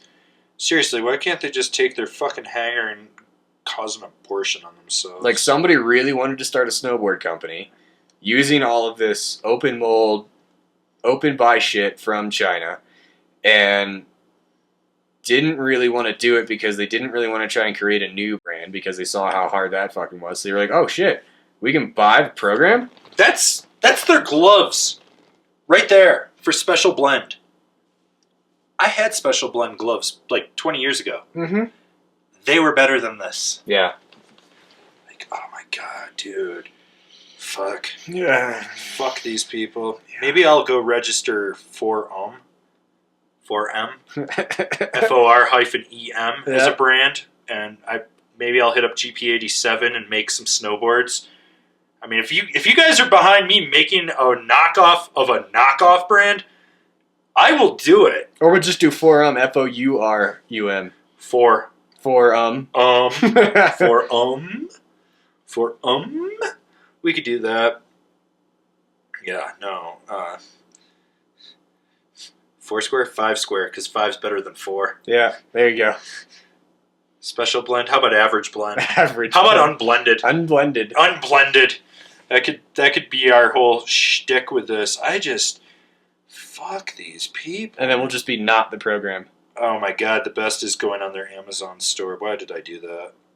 Ooh, bad idea. Special blend winter snow pants for skiing, snowboarding, sledding. Oh, sledding! Sledding. You can wear your special blend stuff sledding. $44.99 to $49.99. Yeah. Oh, they're selling the goggle on their website direct at $89, but you can get it for $19.99 on their Amazon store. Oh man. God, forever price point. Like, I'm seriously just gonna make that into a shirt. Fuck this. I mean, are you fucking kidding me? Can we all band together and make sure that this guy fucking loses? Well, he's gonna. All he bought was he might have bought an expired trademark. I'd have to look a little more into it. Yeah, I'm curious how this is all how working. this goes. But it's kind of like, I feel like it's the same thing with like the Kemper rebrand, like Jib Hunt. I think he just bought a dead trademark, or the guy that got the grenade gloves. He bought the website because it died, but right. I think the trademark's still active. But I'm pretty sure if I dug around, I could probably buy up like Look snowboards or something. Probably. Go get some of these old ones. They're floating around. Maybe he bought a trademark because they let it lapse because they were just like, it's dead. Yeah. But if you're going to buy it and then come back and be in competition. But the fact that those boards literally have technology that was invented by Burton for them. Yeah. I think that's where the issue is going to be. And so true. I'm almost tempted to just buy one of those boards just for the sake. I've got to figure out what the house's return policy is if I can ride it. And be like, if they've got one of those never bummer return policies, I will abuse it. Yeah. I don't even care. Fuck it. If I can't return they can it, afford it. If I can't return it, maybe I'll just fucking give the damn thing away. Yeah. Send it off to the Shred Foundation. Just tell Danny to give it to one of the kids. Yeah.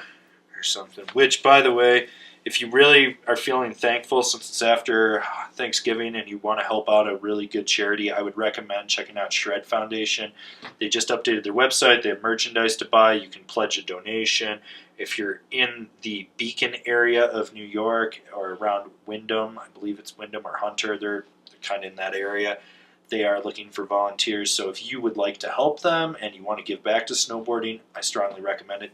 Solid program, solid people. Yeah, just don't buy a forum. Well, or do buy one through our affiliate link. I don't know. We'll make money. Yeah, at least we make money on it. But seriously, screw these people. That's probably one of the most frustrating press releases I've read in a long time. It's just like, it just comes across as a pompous dickhole. Yeah. That doesn't come across as someone that wants to run a snowboard brand. That comes across as someone that wants to run a branding division that sells snowboards. Yep. Yeah, no, I mean, I'm sorry. I owned every Forum movie at one point. On VHS up to DVD. I'm pretty sure I've got Forum Forever right behind Kevin there because there's a divider wall. I actually have an unopened Fuck It. Really? Yeah. Nice. I know. I was like, I have 2 of these? I'm not going to open one of them. Right? Yeah, like...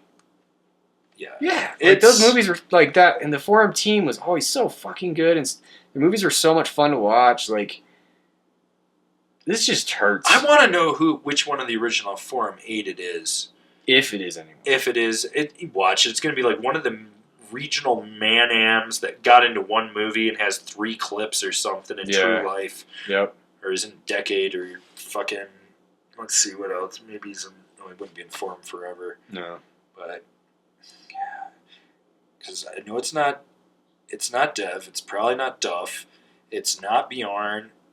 It's not Jeremy Jones. It's definitely not JP. No. Peter would be the only one I could think of. Yeah, Peter's the only one we can come up with that isn't really attached to anything else right now. Yeah, but again, he's already demonstrated a history of not wanting to be involved with it on his own. Watch, it is Peter. He's recruited Tidor. Fucking Tidor. They got Tidor, and fuck if it's Tidor, the boards are gonna be fucking amazing. You're gonna have the most aggressive side cuts you've ever been on. Yeah. And they're gonna get metal graphics next year. They're gonna have metal graphics. Yeah. They're gonna steal everyone from Ride's team. Yeah. And like every regional Man-Am that is like should have been pro by now is just going to be absorbed, and they're going to throw millions of dollars at this, and then it's going to tank horribly. And then Tito will move back to San Francisco or San Diego, wherever he's living, and make what the hell? I don't know what car tires or something. I don't know what he's doing anymore. Yeah. I miss that guy. He always made me laugh. He's a good dude. He is a good dude, but. That is pretty much everything I can say on the topic. Like, I was going to do a whole video on this, but If you guys have any other further questions that we didn't get to on the program and forum and Special Blend and Foursquare and all that, leave a comment on the video or send us an email, whatever. Ask the question. Yeah, you can hit us up on the gram. Yeah, you can, anything really. You guys have been sliding into my DMs a lot lately. Mm-hmm. It's really... I've had a couple people. I do answer questions. So do I. Yeah. I answer everything. So... If it doesn't get answered right away, it's probably because if you see photos up from like any Vail resort, that means Ben's using the account. Which, by the way, that poor man had to work Black Friday. Yeah, we saw him on Wednesday before, and he didn't have to go until 5 though. He had to work like 5 to 1 a.m. or something like that. But still, it sucks. It sucks. Yeah, Believe me, we need more members on Angry Snowboarder VIP so that the 3 of us. You've never met Ben. He's always behind the camera. Yep. So we could have a full-time filmer editor guy. It would change everything. But I don't know. I'm going to put up a photo from his gram right up there. And that ought to pretty much sum up his Thanksgiving. Yeah. Meanwhile, I went to a restaurant and ordered 2 to-goes of a full 3-course meal and ate it myself alone. Solid. I don't like doing Thanksgiving with people. Yeah. Like that's certain people. No, all the years that people invited me up here, it's just like I realized I just don't like being in big crowds, and I don't like having to make a big plate for someone, like on their terms. And half the time the turkey's dry. I will say this: Crowbar fucking made the best turkey when he was here. That one was good. Both of them. The 2 years that he did it. The 1 year that I went. He also said he spent like something like 4 hours brining it. That'll do it. Yeah. So, but yeah, most of the time, like the last few years, people invite me and like I won't show up, but they'll send me leftovers or something. It's the fucking worst goddamn turkey I've ever had. Yeah. So, all right, I think that's pretty much everything I've got for him. All right, so this next topic was a submission from one of you fine snowboarders of the internet, from Hanson Murray.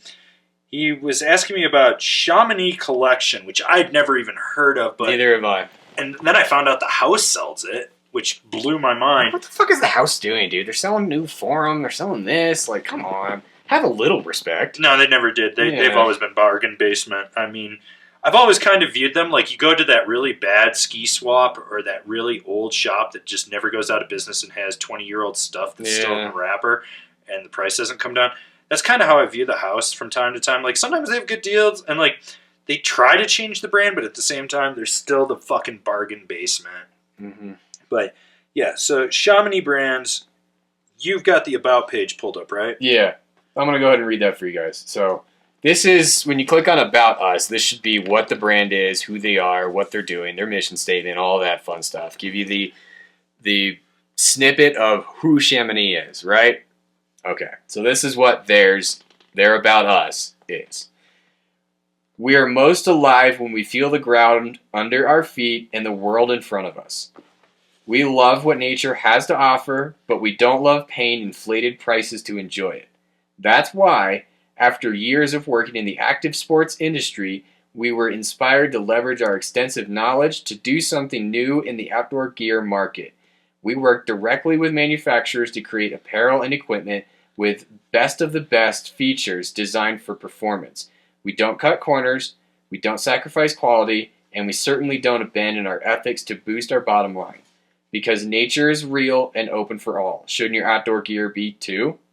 Now, real quick, the interesting thing about this is right below that is about the shop, which I think is on the bottom in red, at least on my screen, of any of their pages. So any of their pages you go to, if you scroll all the way down, you always get like the Facebook, Twitter, Instagram, About Us, and all the other links down there.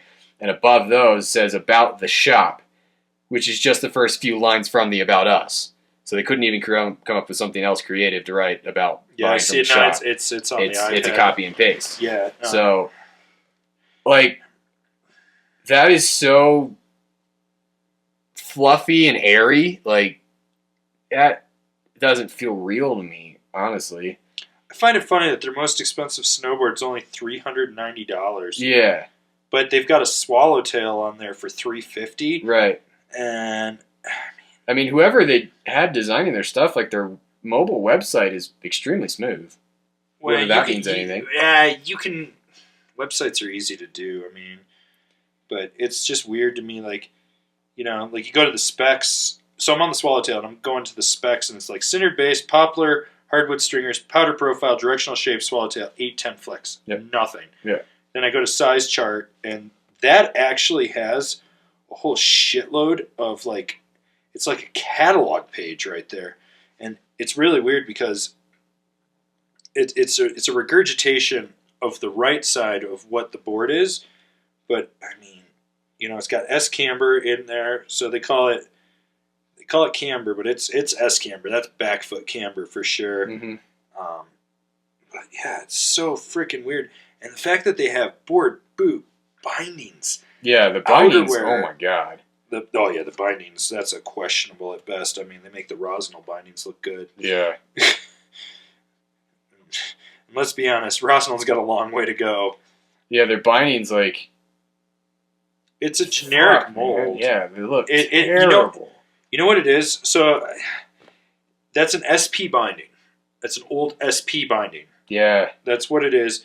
The ratchets look like an old... Snow Jam, maybe Nitro, looking at it. I was thinking Agency? Maybe? I don't know what that high back is, though. The high back, yeah, the one with the wing. That I don't recall seeing on anybody else's bindings. These other ones look like, or maybe even a Sims. Old Sims, well, Sims, yeah, like the Lynx, the old like Sims Link stuff. Right. So... Yeah, you're talking about the Cornu wing, right? That's the one. Yeah, that's the one I'm looking at. The Cornu adds a urethane footbed that gives the rider a more supportive base and extra comfort when taking themselves from peak to peak. The urethane's not going to add support. No, it's not. An articulated heel strap allows this binding to remain comfortable and supportive session after session, while a fitted toe strap allows the bottom strap to fit over your toes for added response time on edge and an overall better fit inside the binding. Well, they're not ICS compatible. God, I would love to see what their discs. That wing is atrocious. It's just so weird to see a company like pop up with this much shit. This much product out of I mean, they have nowhere. jackets, pants, fleece, base layers, and accessories. And they sell cycling jackets. Yes, they really do. Okay, ski and snowboard jackets. Let's see what we got here. Keyword on ski. Right. But, I mean, it's Chamonix Collection. Are these old Celsius boots? Are they? Let me check. The lace ones kind of look like really old Celsius. Like early 2000 Celsius. You like first gen Celsius? Yeah, like really early. Fuck, Celsius, there's a brand I forgot about. Yeah. Which one are you looking at? Just the like traditional lace ones, and then this one. I mean, they're most That's expensive. the same. That's the same lacing system that was on Northwave, isn't it? On this one.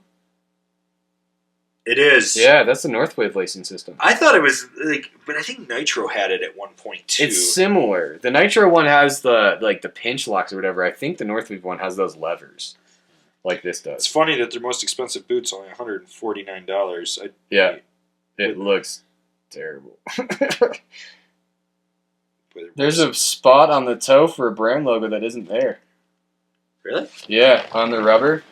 There's that little dot right there. That's where you would put a brand logo. That's where the North Face N is. Yeah. Those are a North Face boot because that's where the N, Northwave or Northwave. Yeah. Yeah. You're right. Yep. Because that would be the North. That would be where the N would be on there. So. Yeah. So they're just really old Northwaves. Which means it's probably an open mold at an old factory. Yeah. So these boots are 15 years old. Well, I guess maybe not that old because the lacing system's not that old, but no, the TLS came out when I was. Old? They had that system when I was like 19. Okay, so they're probably 15 years old. So that is so absurd. Well, there's no BOA, so no, which is, I mean, really. I find it funny that they got a boot for $90. Yeah. Like, really? Does it have a heat moldable liner? That would be funny. That would fuck the liner would be worth more than the boot. They're sold out. Sorry guys, they're sold out. The $90 one's sold out. Oh damn! What am I supposed to do? I need more information. Give me more information. Wait, that was lame. It didn't give me any more information. Oh god, those liners. God, they're hideous, dude. That's bad. Did you look at how thick the sole is on those things? Yeah, it's. Like, where did they get all this stuff from? Like, Jesus Christ. They definitely probably ordered from a factory on Alibaba.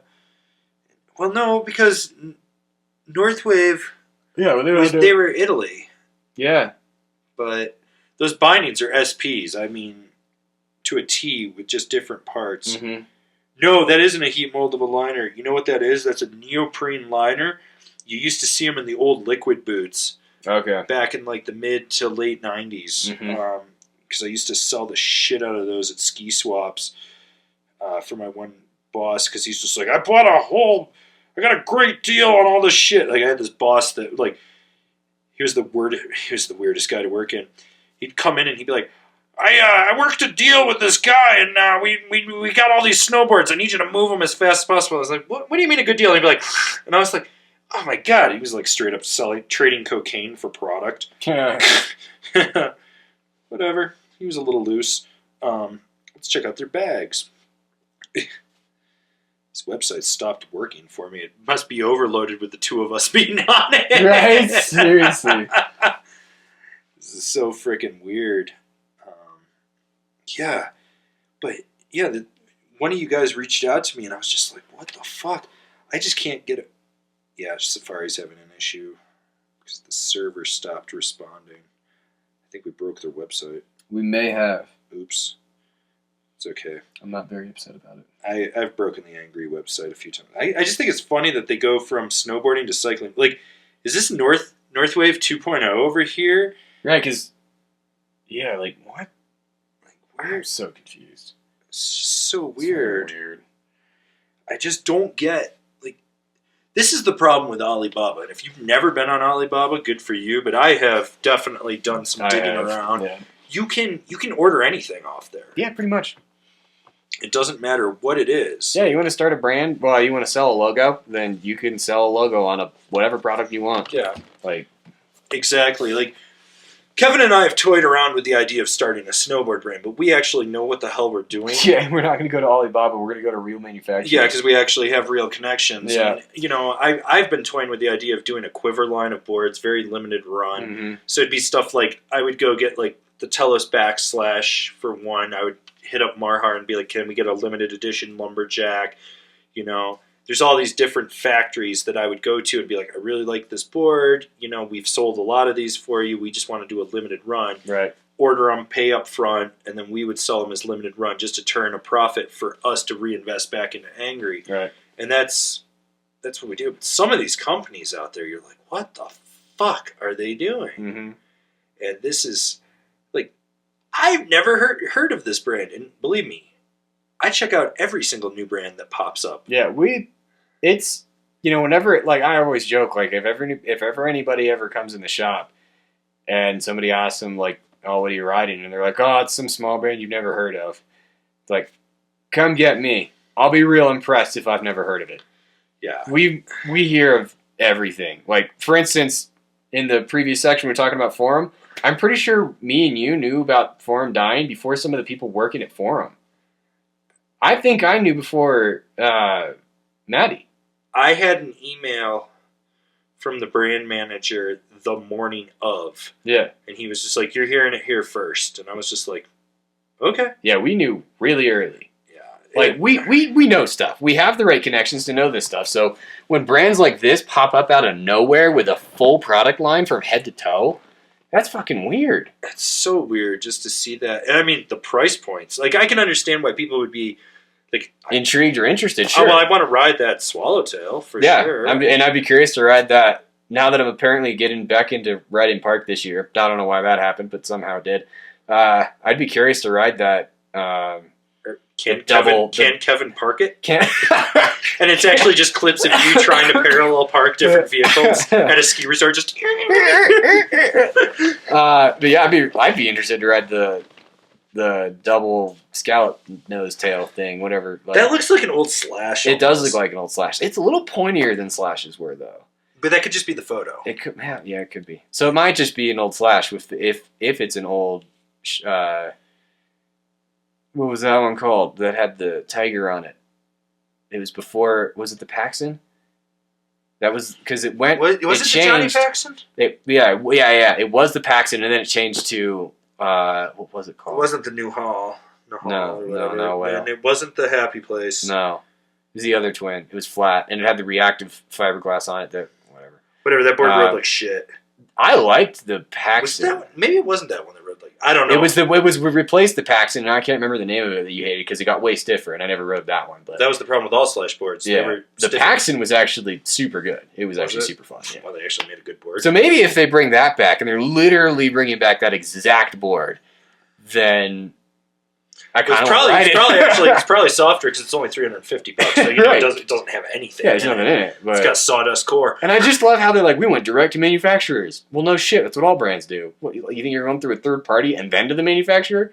Like, no. As a brand, you go talk to your factory. Hopefully. Well, stupid people always hit me up and ask me for connections to factories, and I just start laughing. And I was like, if you're a real brand, you're going directly to your factory. You're going to source. So that's not special. So don't tell me that.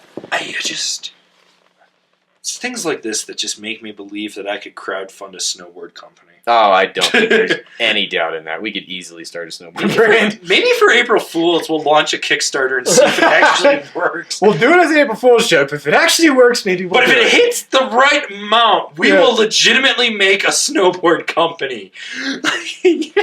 God. See, we got to be careful with that because it's going to work. It is probably going to work. That's the scary thing. The snowboarders of the internet. I don't know. Man. I don't know what the snowboarders of the internet are doing anymore. This month they've surprised me. Yeah. Beyond belief. Yeah. Like stumped me in a good way. Mm-hmm. So definitely. Yeah, you people out there in internet land. You've done some good this month. And I don't know how you did it. I don't know why you did it, but you did it. So keep doing that. Yeah, keep doing that. Keep doing you. Because after what you guys did this month, I love you bastards.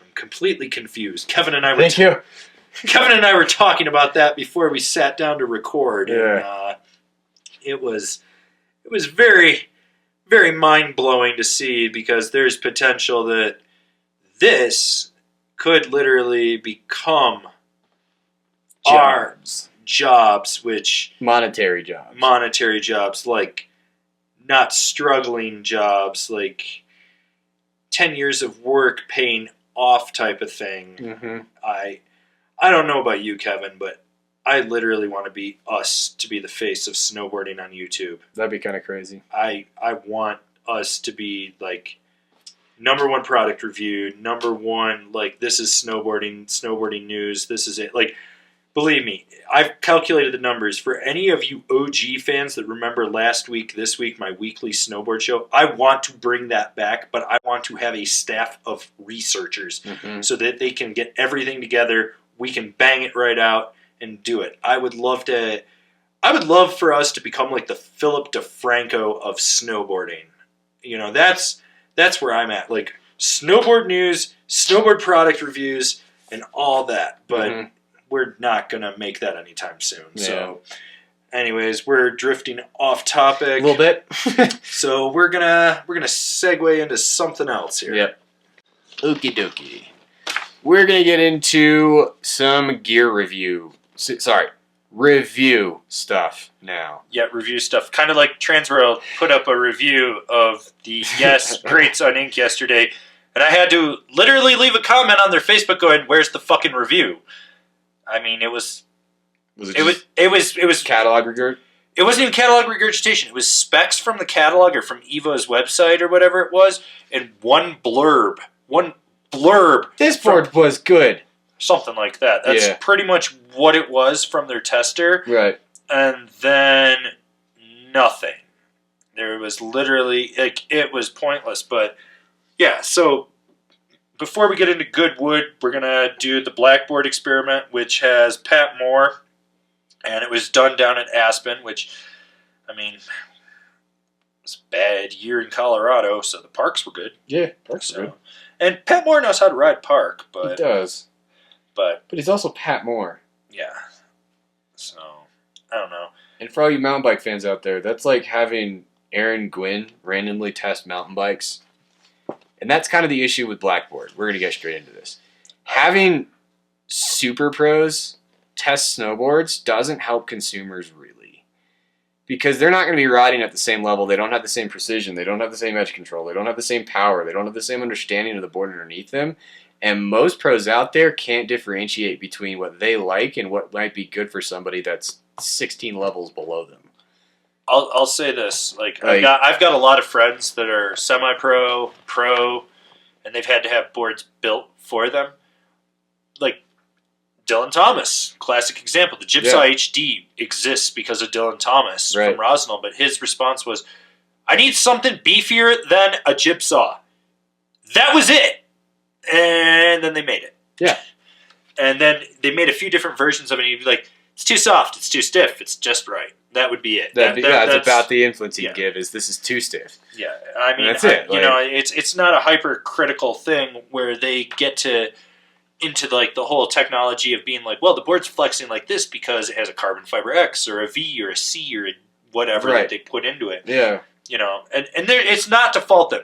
There's just people that are great riders regardless of what they are on. Yeah, don't take any of this to say that we don't respect Pat Moore for him as a snowboarder. He's an absolutely fucking phenomenal snowboarder. Right. Or like one of my favorite snowboarders. He's fucking epic. He's one of those top tier riders that crushes everything. Actually everything. In front of him. You know, like he's on that Travis Rice, Kevin Jones, you know, those guys that weren't just limited to one style of riding. They could go ride backcountry, half pipe, quarter pipe, big jump, slope style. You know, those guys.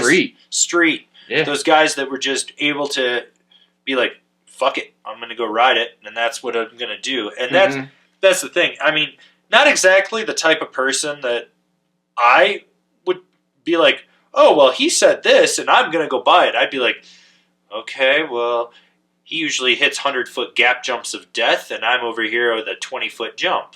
Then scaring the piss out of you. Yeah. Like, big difference there. Yeah, exactly. So, you know, and I thought it was funny that for this magazine, he only rode 4 boards, and last year they had 9. 9, yeah. And the year before that they had 9. So is that, it's either companies don't want to do it, or it's a pay-to-play scenario, and companies don't want to do it, or they're just proving that the magazines really just don't give a fuck anymore. Yeah, I mean, honestly, kind of what I'm thinking, based on how this has all gone in the past from stuff that has come out, like, I agreed when it was Sage and when it was Scotty before, I agreed with maybe 30% of what they said on their stuff. Maybe. And like a perfect example for that for this year for me was the fact that he gave the Assassin Pro, the Salomon Assassin Pro, which is supposed to be a beefed up Assassin, which is already like an all mountain do everything board. It's a powder freestyle board. It's a powder freestyle board. So he gave a beefed up version of that. That's jib board. Not one person is ever going to come into my shop and say, I'm looking for something to hit rails with, and I'm going to set them up on an Assassin Pro. So, no. Never going to put anybody on an Assassin Pro that says, I want a jib deck. Like, that's kind of the perfect, like, for me, out of all of this, that's kind of the perfect example to say, great rider, not a great reviewer. Right. Like, he can't separate what's good for him to what's good for a consumer. And 4 boards really makes it sound like that no brand, like all the other brands, are starting to realize that, like, they're not getting anywhere close to what we're marketing these boards at. Why would we keep trying to get? Why would we try to get marketing for a board when the marketing's way off of what we're saying? Right. Well, and here's something. So I'm looking at the Peacemaker, the Never Summer Peacemaker, and this is what he says for jib. For me, it felt a little loose on the rails. I swear there's some roll to the base. I am not used to this type of shape. Those boards are flat. Like, edge to edge, they're flat. I mean, the camber profile. What he's not used to is that camber profile. Right. That RC tech with the Vario. He's not used to that. And, I mean, this is Dylan Alito's pro model. So, Dylan rides a lot of street. Mm-hmm. And that's what this was designed for, was riding street and jibbing. So, you know, I'm pretty sure Dylan also only weighs like $135 soaking wet. Yeah, he's a small dude. I'm pretty sure Pat Moore is probably way more muscular and beefy than him. Yeah. But it was just the fact that he's saying that it has roll on it, and I was like, that you would know if it had roll on it, and that's technology Never Summer just does not have. No, I mean, granted, it's also Never Summer. It could have a little bit of roll to it because a lot of tune dudes call those things never flats, but still, not enough that he'd feel it. Maybe it could have been twisted, being pulled out of the mold if they rushed it to be black. Well, just if they had the bottom, the bottom plate hotter than the top plate, and too much of a differential, or they were in a rush and sprayed it down. This is all things I've done at Signal, so I know this works and does this things. If you're in too much of a rush and you go outside and spray it down and spray down the top before the bottom, then you get convex bases. Micro, maybe a millimeter at most, but it's there. Like that was actually one thing that we dealt with when we were making the boards for Chaz, was having to make them fast enough, and then he was getting them base high. So we were having to cool them down too quick and essentially make them edge high. He preferred them edge high over base high if they were going to be high at all. So, but anyways, so that could be what it is, maybe. I mean, it's coming out of Never Summer. It's not like they have the most accurate manufacturing. No. Well, this is the thing that blows my mind. Is so for carve, he says, this board rolls edge to edge really well, but as far as really holding a carve, I think that the lifted contact points kind of drop the score. It has a loose feel and is a really soft board. It was pretty fun for jibbing around the mountain. But then you go over to tranny and he's like, I thought it rode pretty well in the half pipe. Conditions-wise, it was super soft and probably the perfect snow conditions for this board and this shape. It rolled edge to edge really well and held the edge once you were on it. So when you're carving, you can't hold an edge. But in the half pipe, it holds an edge. Where edge control is the most important is half pipe. And Pat grew up on the East Coast, and edge control is so paramount to fundamentals in snowboarding, especially on the East Coast, and especially riding half pipe. Yeah. Marcus and I grew up riding stunt ditch together, and my level of edge control compared to Marcus's is not on that. And Marcus used to compete against Pat, so right. It's such a contradictory thing. It's like, it's like, say something, blah, blah, blah, blah, and that's, I mean, I wouldn't ride a Never Summer with that camber profile in the half pipe. I'd want traditional camber, or at least a flat. Something, yeah. Something. I do think it's funny that Burton submitted the deep thinker. Yeah. That one. Like, and that's kind of the weird thing is most of the Burton team that's riding Deep Thinker, Free Thinker, like I found out Red, the same thing. Red rides Deep Thinker in park. Yeah. And so does Danny. Yeah. So it sort of doesn't surprise me that Burton sent Pat Moore a deep thinker for riding park, because that's what most of their team that is riding one of those boards is riding instead of free thinker. But again, this isn't for Pat. He has a pro model. This is for consumers. Like, this test is supposed to be for consumers so they want to buy something, right? So then at that point, why are you sending Deep Thinker to try to convince somebody to buy that when all of your marketing behind that board Is POW. outside of that is POW and All Mountain? Yeah. And then you're going to set it to Blackboard Experiment, which is only going to be ridden in park. Yeah. Like, that It's doesn't make any sense. Super weird. I can't get over Assassin Pro as a jib board. Like, I've jibbed on the Assassin Pro, and it's supposed to be a little softer this year, but it's still an all-mountain board. Yeah, it's not jib. No. Like, I might, but that's because I like beefy jib decks. I'll jib on it if I'm in the park, like if I'm coming through and But just also, hot-lapping. if I'm walking up to the Salomon tent with the intention of going to hit a bunch of rails, I'm not grabbing an Assassin Pro. I'm going to grab a Sleepwalker or a Huck Knife or a Villain. Not a Villain. I hate Psycho on the Villain, but yeah, I'm going to grab something else. I'm not going to grab an Assassin Pro. Like, that's not what I'm grabbing. I mean, this is what I love about his additional thoughts. It's a pretty solid jump and jib board, but the best part about this board is jibbing on it. It's nice and soft. It's not. It's soft for you. Not a soft board, though. I mean, it's got soft tips. Yeah. And then, I mean, the fact that the DC 156 was best jump board and best overall board doesn't surprise me. It's traditional camber. It's a twin. It's Mons Royland's board, which, I mean, he's a slopestyle rider. Pat was a slopestyle rider. It makes total sense. Yeah. But, that's one board I need to get on at some point. Agreed. Just go balls to the wall at copper with it and see what happens. Which, but blackboard, I mean, I don't know. It just leaves more questions than answers. And the sad thing is I see people being like, I'm going to buy this. And I'm just sitting here thinking, oh my God, do you know anything about snowboards? No, you're probably going to hate it. And it's the same guy that comes in the shop and is just like, this thing fucking sucks. Well, it sucks because it's not the right board for you. And you took the advice of a magazine. Its job is just to sell boards to you. It's like, I don't know, man. Yeah, I was not. The very first info that I heard from Blackboard of the whole thing, the whole concept of bringing back blind board testing, I was pumped on, and then it just has fallen completely on its face. It just hasn't produced anything of value. Right, and I mean, there's part of me that's like, I miss the old Goodwood when it was blank. Yep. But we've hit a point now with camber profiles and side cuts, you can look at it and go, that's this, that's this, that's this. I know, it's not a reality anymore. Like, I was thinking the same. Like, it'd be cool if we could get blank boards to test, and, anybody that says that we're biased based on brands, we could maybe get rid of that, but at the same time, like, we play a game in the shop and we're super bored where you close your eyes and somebody hands you a board and I can tell you what it is. Like, I don't really do that? Yeah. I don't even need my eyes to tell you what board I'm looking at. Like, yeah. And you can't get rid of it. Like, you can't get rid of that stuff. You can't get rid of tip shapes and camber profiles and side cuts.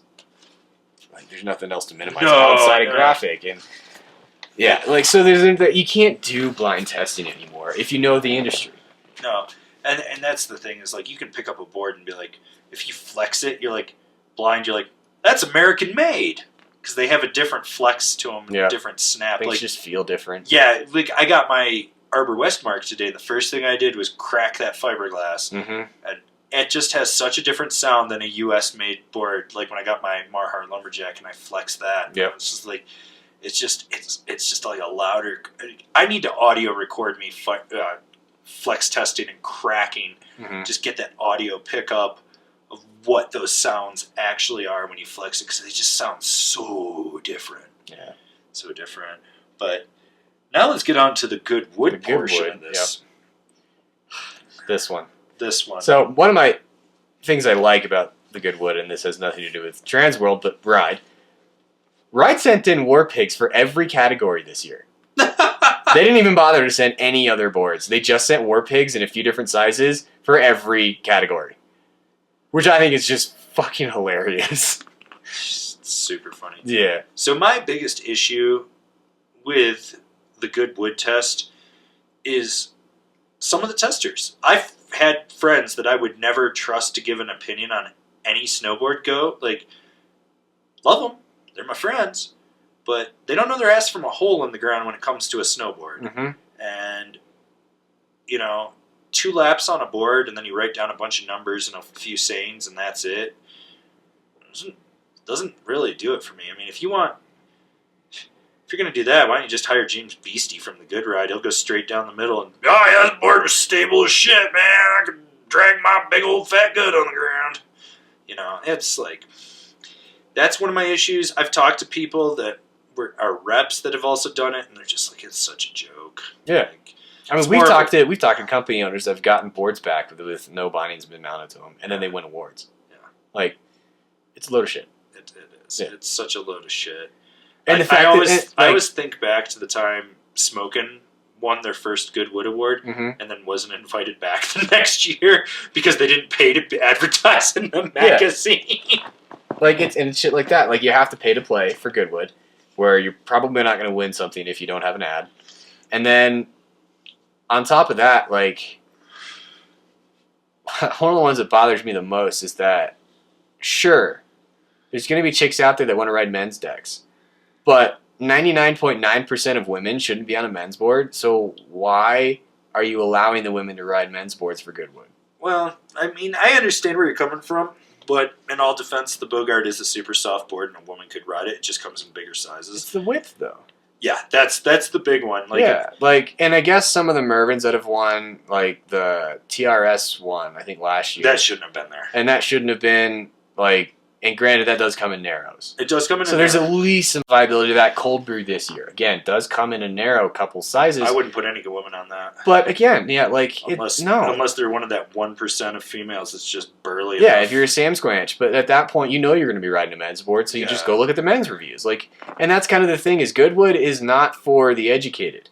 No. Like, if you're actually using Goodwood to go buy a board, you're not an educated snowboarder. Sorry, it's not a dig to anybody that values Goodwood, but that's just the truth of it. Like, you're not that educated. I wouldn't even consider you a snowboarder. You're just someone that snowboards. For the most part, yeah. So at that point, that's not the type of person that's going to be able to differentiate the value of a men's board winning a women's Goodwood. Right. So don't let your women do that. That's a disservice to the people reading it.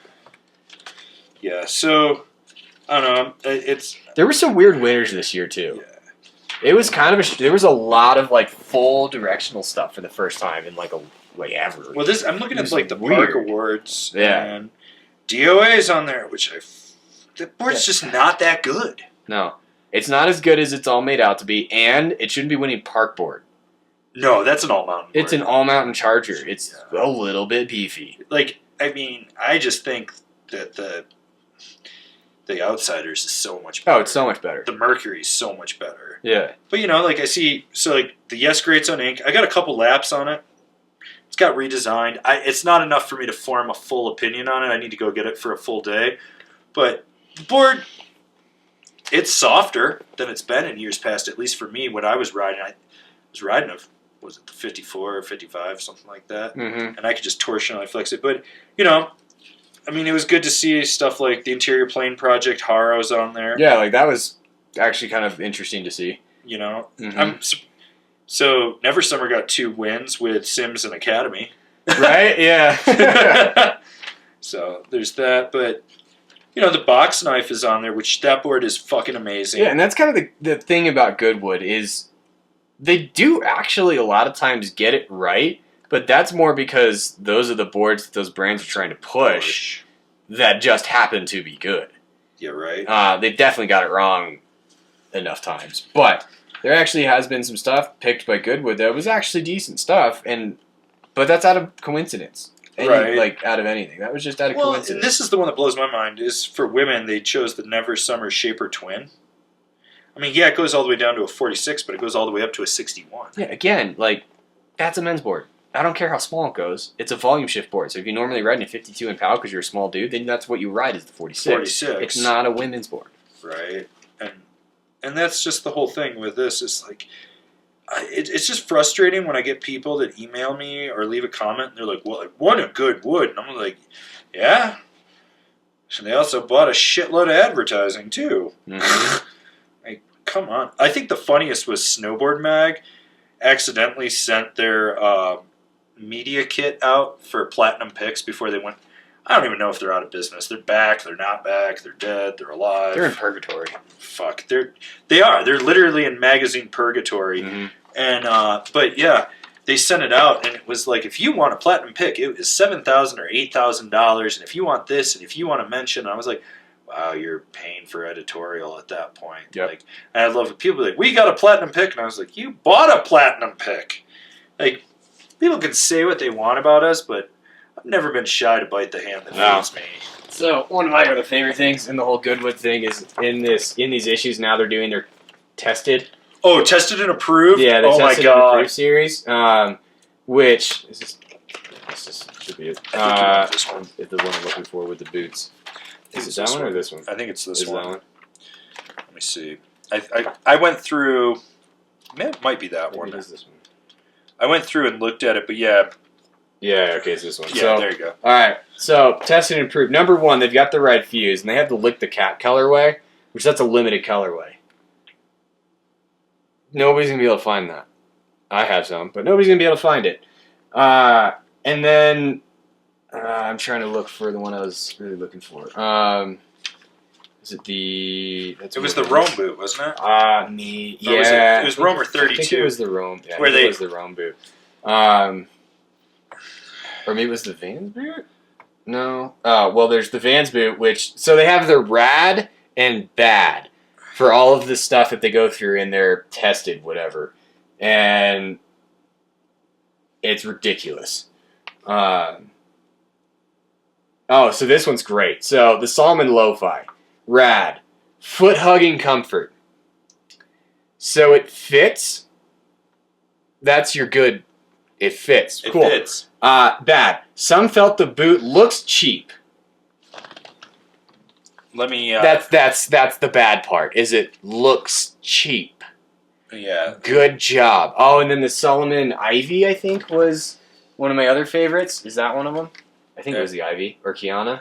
Might have been the Lush. Lush? I don't know. It was basically didn't fit some people. Oh, that was the bad. Yeah. Okay, so the women's lash Melancon. Desiree. Traditional laces are simple and reliable. Rad. Bad. Required a bit of a break-in period. All boots have a different break-in period. Every foot has a different break-in period. Like, I can break a boot in maybe 15, 20 days of riding. Yeah. But I also buy the stiffest boot that they make, you know? Right.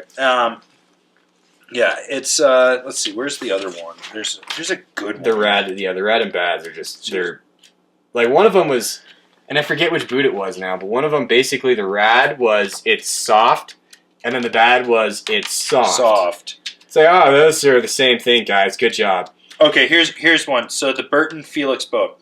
Rad. Stiff, durable design signals a long lifespan ahead of them. Bad. Some testers noted foot aches and pains after a long day. That means your boot doesn't fucking fit. Yeah, that's all that means. That means you have poor arch support in there, and just there's a reason I did Boot Fit Month. So it is Rome. So it's the Rome Guide R SRT. Rad. A versatile and flexible boot. Bad. Not for those seeking stiffness. So your rad was, it's a soft boot, and your bad was, it's a soft boot. Is it a good thing or a bad thing, guys? Okay, so here's one for you. The K2 Formula C. Rad. The carbon fiber in the chassis makes for a responsive driven personality. Cool. That makes sense. Bad. Some testers reported snow buildup underneath the snap-on footbeds. There's literally a ramp that pops up for when you have to tighten your bindings down, then it locks back in place. If snow is building up, you don't have it locked down. Yeah. And then, now here's the Arbor Hemlock, one of Kevin's bindings that he's reviewed a bunch of times and he likes. Yeah, love. Rad. Asymmetrical high backs come pre-rotated 5 degrees for a comfortable and ergonomic stance. Okay, some people like that. That's cool. Bad. In some cases, snow would get lodged underneath the footbed. Once again, that's a locking footbed. What the fuck are you guys doing that the footbeds are building snow up? I've ridden K2 bindings for over a decade. I have owned more pairs of Formulas and Indies than probably anyone you will ever meet. Yeah. I've never had my ramp ever build up with snow unless I was changing the stance in fresh snow or it was a demo day and I was just in a hurry. And even then, pick it up, flick it out, slap it back down, and go about it. That just makes no sense. Another good one is the Adidas boot. Rad. Performance that matches its sporty aesthetic. Sure. Bad. Some question the sole's durability. Okay. Except, though significant degradation wasn't noted. So, some people were like, dude, I don't know if this sole's gonna last. But there was zero evidence that the sole wasn't gonna last. So, like, they're just digging for something to say because they can't come up with anything. Here's one from the Burton Lexa. Sturdy as an old Ford truck. Rad. Bad. Heel cup isn't adjustable. Well, it's a unibody construction. Why would the heel cup be adjustable? They come in 3 sizes. Right. Actually, 2 with women's, I think, right? Not 3. There is 3. Large. They do. Okay, there you go. Salomon Kiana Toast Focus Boa. Rad. A dual boa system makes on-hill adjustments a breeze. Sure. Bad. Maybe a tad too narrow for wide feet. So the boot doesn't fit every single foot. Well, no shit. No boot fits every single foot. Yeah, no. Oh, here's another one. The Ride Hera. Might be too soft for somebody searching for an aggressive boot. Cool. That's why companies make more than one boot. Okay, so here's one from the Burton Malavita. Rad. When unstrapped, ankle straps fall open and out of the way for easy entry and exit. Yeah, so did the Formula Cs. Bad. While said to be minimal, one tester reported undesired pressure points from high backs. That sounds like he's either got a low cuff boot or he's in the wrong size binding. Kevin, you're blowing up. Yeah. Is that Ashley? Yes, it is. Well, do you need to answer? I'll call her back in a sec. All right. Yeah. This is my issue with Goodwood, and people are gonna. I've dealt with this for so long. When I was on the shop floor, people would be like, "Well, it's got a good word, blah blah blah." They wouldn't just give that out. Yeah, they would. They'll literally give that to anyone. Like, that doesn't mean anything. We were pressured for years to do awards, and so I did it, and I hated every minute of it. And people were like, then they pressured me to give them the logos for the awards to put it in their marketing, and I'm just like, what? It just doesn't fucking matter. That's why we do top 5s. I'm just like, yep, made a top 5 for this. That's all you need to know. Yeah. There you go. It's such utter fucking bullshit. Yeah, it's ridiculous. Like you just, especially with the boots. You can't review boots. No, you just can't. You can't. Everybody fits into a boot different. Everybody flexes a boot different. Anyone that does boot reviews should be throat punched. That's why I know people keep asking us to do boot reviews. We're never going to do them, but I think what we'll do is a whole boot tech breakdown where we won't put it on. We won't review it. We'll be like, it has this feature, it has this. It's recommended for this. I would put this type of foot in here. Yeah, and like one of the ones we're going to do is I have a set of tuck knees coming to me. So we're probably going to go over that one because we've already talked about the ASIM story on that and how we'd like to see that move forward into more boots. Yeah. So we'll probably go over that, but again, it's not going to be a boot review of is this a good boot. We're just going to be talking about some of the tech that's on it. If anything, we'll just do an explained video for what ASIM lacing is and break it down. Exactly. Like that's kind of the stuff if we ever, when we do boot stuff, that's the stuff it's going to be. Yeah, boot reviews are so fucking pointless. Yeah, you can't. I love people that are like, is it comfortable? I don't know. It's your foot. You got fucking screws and plates in your foot. I don't know what's comfortable to you. Yeah, like you come into the shop and, I mean, that's one of the ways that I teach people to know whether or not they're going to get a good boot fit is go in there and ask the shop kid, what's your best boot? And if his answer is anything other than the one that fits your foot, then you're not going to get a good boot fit. If he walks over to a boot and says, this one, then, well, he's wrong. He's an idiot. Like, at that point, no, you can't get a good boot fit from that guy because he doesn't know what he's doing. Because the only best boot is the one that fits your foot. Your foot. So that's kind of where we got to leave that. But like, yeah, blackboard, Goodwood, who gives a fuck? Yeah, like they don't add value to anything. There's no value in it. If anything, I think they hurt snowboarding. Yeah, and I've said this before. I think the biggest hindrance to snowboarders getting good actual advice is snowboarders, like that just don't know what the fuck they're talking about. My friend said.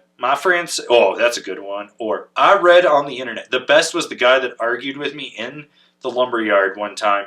She's like, no, I read this review from the Angry Snowboarder. And Deeds, the owner, and I were just sitting there, and Deeds looked at me and goes, did you write that? And I go, nope. And I had to finally, after the guy went on this tirade for about 5 minutes, I looked at him and I was like, I own Angry Snowboarder and you're wrong, and just walked out the door.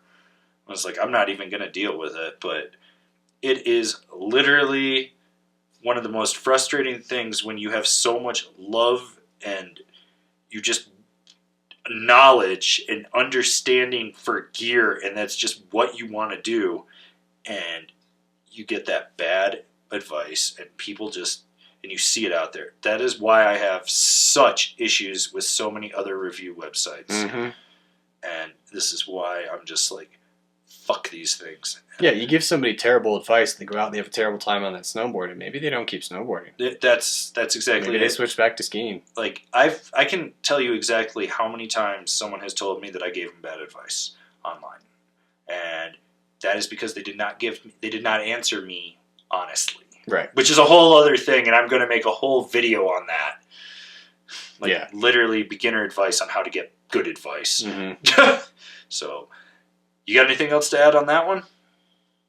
Gear reviews, I think that pretty much covers it. All right. Yeah, just the ridiculous nonsense that it is. All right. Well, we're going to dive into one final topic, maybe. I don't know. Yeah. And then we're going to call it quits on the podcast for this month. Yep. And now for something completely different. Something positive. Something very I'm positive. Stoked on. We're both pretty fucking excited about this. Anna Gasser did a triple. A lot of people are calling it like a triple cork or a triple cork, and realistically, it wasn't an off-axis spin. Yeah, it was really looking at it. It was a 180 triple backflip 180, so like a 360 triple backflip or whatever you want to. It's like two rodeos pretty much put in with a third with a flip in the middle of it. I don't really care. Yeah, end of the day, she went upside down 3 times. Yeah, like on a big ass jump. This will change women's snowboarding. So this, along with Chloe Kim's double in the half pipe, they're on another level. This next generation right now that's looking up to these girls. We finally have a couple pro snowboarders that are not part. All right, yeah. So little technical difficulty there, but we're back. Women's Anti-Progression League is the league of women that refuse to spin above a 7 in competitions. And I like to believe that Jamie Anderson is the queen of that league. She could be. She's anti-vaccination, so it probably makes sense. Oh, that makes sense then. Yeah. So, Chloe Kim and Anna Gasser, current generation of women's snowboarding. The next generation that comes up looking up to them is going to know that this is doable. Right. And that was the thing for the longest time, is all of these women were claiming that, like, oh, we don't have the strength or we don't have the power to be able to do this, which, if you knew snowboarding well enough, you knew it was a load of shit. Because you had kids like Red were doing doubles at 11. Yeah. Are you seriously telling me that a full-grown, 24-year-old, healthy, professional athlete woman is weaker and less powerful than an 11-year-old boy? Well, I remember the argument was, well, we can't hit the big jump like the guys can, and I literally watched little Justin Phipps when he was 10 clear a 90-foot jump with a double backflip. Right. Or 70-foot or whatever it was. And that's always been the case is at mainstream snowboarding, the dude that's just watching X Games and the Olympics has no clue about Justin Phipps and has no clue about Red Gerard up until he was in the Olympics. So they had no idea that there was 10 and 11-year-old boys doing bigger tricks than full-grown women. Right. And, well, let's be honest, this past Olympics did not help women's snowboarding. No, it didn't. And that's the IOC's fault. Yeah, the IOC could suck a fart out of my ass. They fucked women. They fucked them. So they fucked bad. them so hard. And that was so frustrating to see. Because I was really looking forward to seeing that and seeing if somebody, because it was a global scale, was going to go ahead and push snowboarding at that largest event. You know what this means going in for women's big air and slopestyle. And that's what Jamie Anderson will not be winning with a 720. No, and that's what I've been screaming for the last 5-6 years. Is honestly, to be completely honest, is at Burton, because they own one of the major contests. They own the Open. Yeah. And I've been begging for women's big air for years, because that was the place that was going to start to push it, because you can't win big air with a 7. Right. Well, and people don't realize that back in the day there was women's big air. Like, right. It used to exist, and then they got rid of it, and that was also, it used to be that, I mean, Jana Mayan in 2006 was doing front 9s off the toes. Cab 9. Front cab 9 off toes. I watched that in person. And suddenly it's still being called progression when, no offense to Spencer, I think she's a great rider, but when Spencer tried to do a 9 a couple years ago at the Open, and that was being called progression. How is that progression when, 8 years ago, it had already been done? That's not progression, that's degression. You guys I think it's just... Or stagnation, I guess. Yeah, realistically, like the chicks were doing the same tricks that they were doing now up until Chloe and Anna started pushing it, basically. Like, the fact that Jamie Anderson literally has won every contest with the same run. Yeah, she hasn't changed her run at all. She's still doing 1s in the middle of her run. Yeah, that's insane. 7's her biggest spin. It's ridiculous. Like that's and bulk. There is definitely some fault to the women, but I also can't not fault the brands, because there's never been, to my knowledge, I've never really seen anything to support any sort of incentive for women to push it. True. Where anytime you saw one of them push it and then not do well, it almost felt like they got reprimanded for it. Like, oh, you needed to do well. We don't care if you're trying to do bigger tricks. We just want you to podium. That's it. Where on the men's side, there's value. Like, you go out there and you botch both your runs and you get 30, 30, 30 on your 3 runs, but you were trying a trick that nobody else was doing. There's value in that, and the brands value that, and they show you that they value it. Where in women's snowboarding, it never felt like that. No, it was more like they dragged them out to be a spectacle. Yeah, and the way it was always kind of felt like to me, and there's a few exceptions, and I don't want to come across as an asshole male chauvinist, but pro women snowboarders for a long time, you had to look good in a bikini, and you had to look good on the front of a magazine. No, exactly. And that was it. And they cared so much more about that than they cared about the way you rode. You know what I love about women's snowboarding right now is the fact that we got so many women's movies this year. Oh yeah, so hyped on that. So good, and it's everything. Yeah, you got a little bit of everything from street to POW and everything in between. Mm-hmm. And the fact that Robin Van Gyn got to go ride with Travis Rice, and Austin and all of them and ride POW, that's huge. That's huge. Huge. And she had a killer part, you know, and you look at that and you watch that and you're like, yeah, that's fucking solid. Like, you know, and it pisses me off because I have so many friends that have been sponsored and tried to do the pro thing and watch them just get burned out and they're like, I can't get ahead. This guy's getting 6 snowboards and I'm lucky if I get a used demo. Yeah. And you're just like, or one of my friends the one time, I think it was Melissa Rotano one time, she's like, they sent me a board, it's a 156. And I was like, what do you normally ride? She's like, a 146? They sent her a 10 centimeter snowboard? Like, 10 centimeter difference? Yeah. Like, yeah, K2's finally seeing the value in Melissa, which is, I'm stoked on. Well, when she left from Signal, that's awesome. And I'm stoked to see that. But I'm also stoked to see that there's, like, women that are in this ambassador role, that they're not like pro, they're like flow bro scenario, but they're getting their recognition. Like, I look at my friend Fancy Rutherford and filming with Too Hard and riding for Smokin' and shit. Fancy's a little older. She's definitely like the mom of the group and shit. And she came back from that huge plate in her arm and everything. She still gets after it. I'm in the street. To the powder, you like look at Leanne Pelosi and like the progression that she had, you know, or Hana, Hana in the backcountry. Like, I will, like, doesn't matter what I'm doing. If I'm scrolling through the gram and Hana's got something to her in the backcountry, I'm just like, hey girl, how big you gonna send that? Oh damn, that was good. Like, that's how excited I get. Where I'll just be like, Torstein, you know, and like all the guys and like. Going through and through and through, and then I stop and I'll watch Hana's video. And I'm actually more stoked to watch women's snowboarding right now than most of the men's stuff.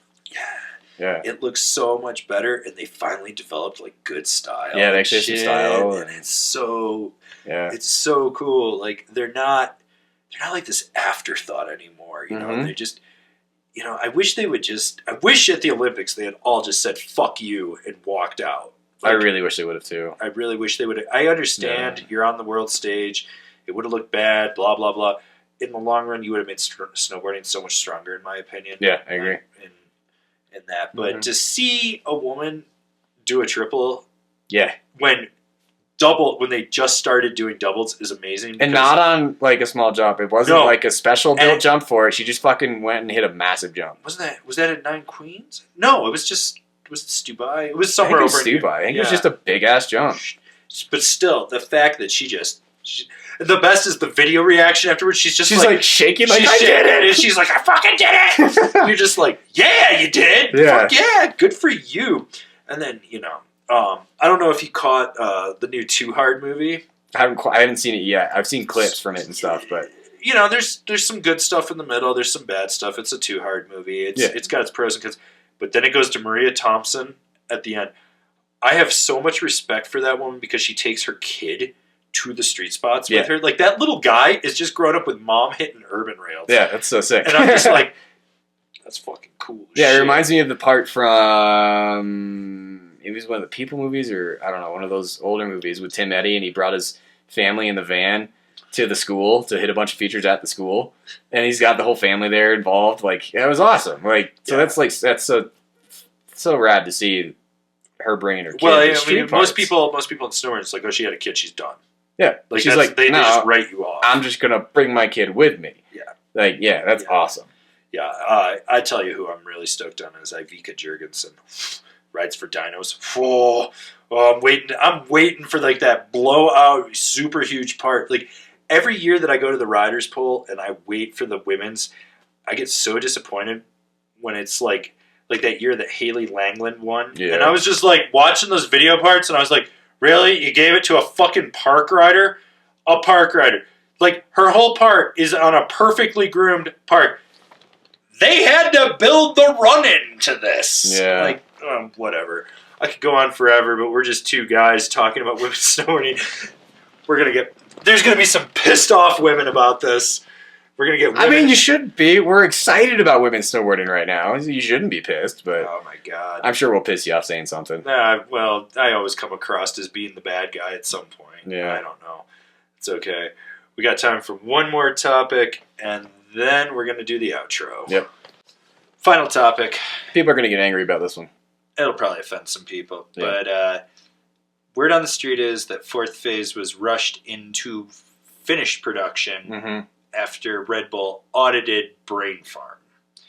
Now, Brain Farm was the brainchild of Kurt Morgan and Travis Rice. Right. And it was funded largely by Red Bull, I think, if not fully by Red Bull. And definitely, like, the majority funder. Yeah, you know, and so, you know, fourth phase was supposed to be the big follow-up to Art of Flight, and that's it, that's all. I said from day one, right after watching that movie, I said, like, immediately, I was telling everybody, you can ask people that have known me since then, that Red Bull forced Travis to put that movie up because it had already been 3 years in production, I think, at that point. Two, 3, something like that. 2.5, 3 years in production at that point, and it was a failed movie. That was a failed project. His movie that came out after that was so way much better. Yeah, like fourth phase, like all those projects he did failed. That one spot that they were supposed to go to, they got stuck at the border because there was an internal civil war going on, and they didn't even make it there. Yeah, but that was in the movie because they didn't have any footage. Right. They spent 2.5, 3 years trying to build up footage for fourth phase, and it failed. And Red Bull basically came in and said, "Fucking put something out because you've spent this much money." Like, I think it was on the article that you sent me, it was like 720 some days. Basically, Jesus Christ, that they were working on this project or that they were using money for this project, and like that cost so much money. Right. That is so expensive. So just so people know, the article Kevin's referring to is from Mountain Weekly News. Yeah. It was done by Mike Hardegger, who's kind of like this backcountry guy. He's up in outside Jackson there. So he's got a better scoop on locally, but I talked to people that know Travis personally, and evidently, I'm just going to say it and fucking hope I don't get sued. Kurt Morgan was embezzling money through Brain Farm from Red Bull, and Mike's article kind of speculates on that, saying that a higher up was flying his family around and doing all this shit. I mean, they had high-end cameras. They had like Hollywood level cinema cameras. Like shit that's not cheap. Yeah. And they were doing a lot of stuff, and when you have helicopters filming helicopters, like filming jets, filming battleships, filming aliens, you know, that's the whole thing. I was never a big fan of That's It, That's All. Like, I remember I went to the premiere in Denver, and I walked out and looked at my friend John, and I was like, that's it? That's all? Kind of left me wanting more. And then the one thing I appreciated about those movies was I had shown them to a few people that either barely snowboarded or weren't really snowboarders, and they thoroughly enjoyed them. That's the whole thing. That was, to me, the real value behind those are movies that got people more into snowboarding and turned people from being people that snowboarded into snowboarders, and then they discovered other movies. For me, I don't even think I watched. I think I watched Art of. I bought That's It, That's All, but I only probably watched that thing like 4 or 5 times. I don't even think. I think I've seen Art of Flight once. Art of Flight was better. Yeah, I thought it was better. I don't know. I never watched the 4th phase because I was just like, ugh, Red Bull. Man, I don't give a fuck. Mm-hmm. And so, you know, going along with it that way, for me, it was like that. But I know 4th phase, I think it came out on Red Bull TV, and I watched it, and I was like, God, this is super short. Because it's not that long of a movie. Yeah. And it wouldn't surprise me that someone may have embezzled. I don't know. I heard from people that he did. I trust them. Yeah. They've never lied to me in all the years I've known them. I'm not going to name drop them. But who gives a fuck? Like, the movie after that is what Travis should be doing. Just going out, hucking his meat, riding steep, fast, aggressive lines. Personally, I'd like to see Natural Selection come back. Yeah. The contest, you know? The one up at Supernatural? Or Supernatural, and then there was, you know what I'm talking Supernatural, Ultranatural, I think is what they did. Whatever it was. They need to bring that back. Bring that back. Sick. Pull out all the good cameras. Go film that and get all the best riders, because that will stoke people, 1 on Baldface, 2 on Riding Pow, and 3 on snowboarding in general. Yep. That's just how it is. And that contest was rad. And that contest puts into perspective the difference between these dudes that can huck their meat and do triples on manicured man jumps and dudes that can huck their meat and do a single or a double in the backcountry. That puts it into perspective. Like that year that they brought McMorris. Oh, he went Ultranational. He just tomahawked every fucking time he landed. Yeah. Because he's a phenomenal snowboarder, and he's gotten way better in POW since then. But at that time, he was still really young, and he couldn't hit big jumps in POW. He didn't know how. No, he didn't. Yeah, and but he was at the level of winning X Games and shit at that point. Right. And that just puts into perspective to the average person that, like, when they see that person do a 7 in the backcountry, and they're like, oh, well, these guys are doing triples. It's like, well, yeah, but a 7 in the backcountry is way fucking harder than doing. Well, even a 9, because you're landing switch. Yeah, and POW. switch and POW, and that's a whole other. That's a whole other thing. Yeah. Yeah. So I don't know. What was that? It was you. It was me. Yeah, that's iPhone sound. That's not me. That's not me. The hell sound was that? Mm-hmm. Wasn't that? Anyways, it was a weird sound. Yeah. House is haunted, probably. It's probably my PlayStation blowing up. Yeah. Yeah. So that's the Red Bull thing. That's kind of the Red Bull thing, and so. Again, talking about that article from Mountain Weekly, did that say that that Red Bull basically bought Brain Farm now? That they just own it? I don't know if they own it or if they audited it or if they own the footage. I doubt that they own Brain Farm because they're probably just like, fuck this. Yeah. They've got their own production facility. Right, yeah, they don't really need it. They don't need it. I mean, let's be honest, Red Bull started as an energy drink company, and now they're a media powerhouse that makes energy drinks. Right, yeah, they're media. That's what they are. They're media. I mean, look at it. They have an F1 car that they sponsor. Yeah. They have a soccer team. Like, they, and it's funny. Like, literally a soccer team. They're not the main sponsor of the soccer team. It is their soccer team. Yeah, they own it. They are it's the whatever Red Bull. Like, the New York something. Yeah, it's insane. They bought David Beckham. They literally bought a human. So, it's whatever. I mean, good for Travis to get away from Kurt Morgan. I think so. I think that guy, I never really liked him as a filmmaker. I met him one time and he just came across as a dickhole. He really likes slow-mo. Oh my God, yeah. His level of slow-mo too, and you're just like, oh God. Which, like, we get it. You're using extremely expensive cameras that can shoot at like 500 frames a second, but I don't know shit about cameras. I don't know what the actual frame rate was. I think they're shooting with FS 700, so it's like almost 700 frames a second. Yeah, like ultra slow-mo. Yeah. Like, I get it. You're using extremely fancy cameras. I felt like he was doing that to pad the movie at runtime.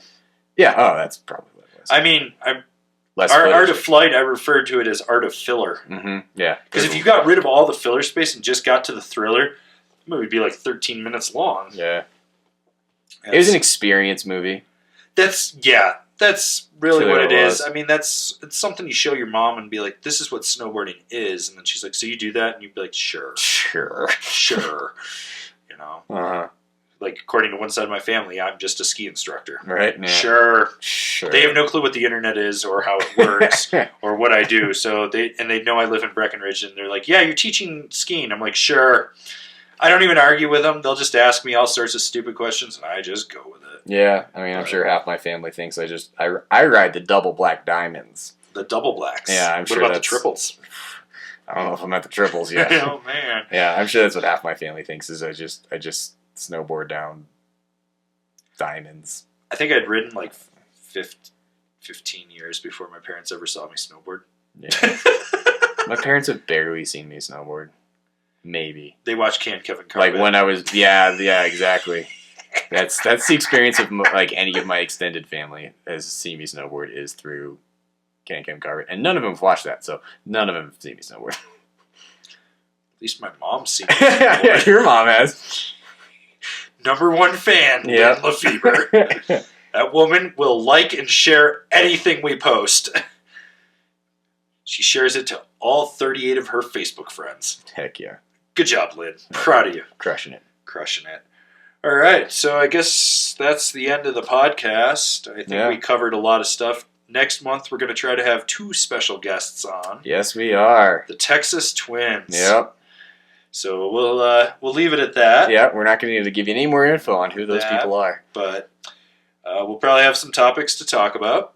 And we're always looking for topics to talk about. So if you've got anything you want us to talk about, that's great.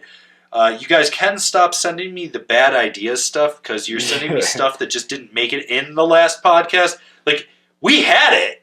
We just had to cut stuff for time because we knew that if we did that, it would be like a 5-hour podcast, which I'm not opposed to doing a 5-hour podcast. Yeah. And we could also do round 2 on bad ideas. No, I think that's something we'll do in the off season. But for now, we got other stuff to talk about. I think next month we'll have a few more things to talk about. Hopefully we'll have a couple POW days under our belts by then. Yep, well, I've got one. I got one too, so that's good. I'm going to go tomorrow and ride. Yeah. That'll be good. And we'll have more product reviews. Definitely, some product reviews coming, guys. Yeah, so many more. And then, let's see. Can't really think of anything else. If you want to support us, check out Angry Snowboarder VIP. Great way to sign up. Give us some money. Help us make the content that you guys know and love. If you're shopping, just keep clicking through those affiliate links. We love you guys when you do that. We make a good commission off that. Yes, keep watching the videos on YouTube. Remember to like, share, subscribe, do all that fun stuff. You can follow us on Facebook. You can follow us on the gram. I know. Next month we are probably going to try to do a meetup day, maybe at Copper Mountain. Yeah. We'll do a little something kind of beforehand, maybe 2 or 3 weeks ahead of when we do it. But we will try to sync up a day where he and I will be there, and you guys can come out and make a couple laps with us, and we'll answer your questions in person. Probably still won't ride the chairlift with you, but we'll ride with you. Yeah. Ride with you. I use that term loosely. Yeah. You might see us. We'll wave. We'll be on the same run, maybe. We'll let you buy us tacos at the end of the day. Yeah, buy us tacos. But in all seriousness, if anyone wants us to review those forum boards, feel free to buy them, and you can ship it to that address up there. And God, I hope I remember when I'm editing this video to put the address up there. We'll see. We'll see how I do. I'm really bad with that. Well, I was also editing with like 101 or 102 degree fever. That was before it really spiked and I almost died. And you got anything else to add, Kevin? Nah, I think that covers it. Yeah, so thanks again to all you awesome snowboarders of the internet. Yep, thanks for watching. Thanks for listening. Yeah, we appreciate everything, and we'll see you guys next month in another podcast. Yep.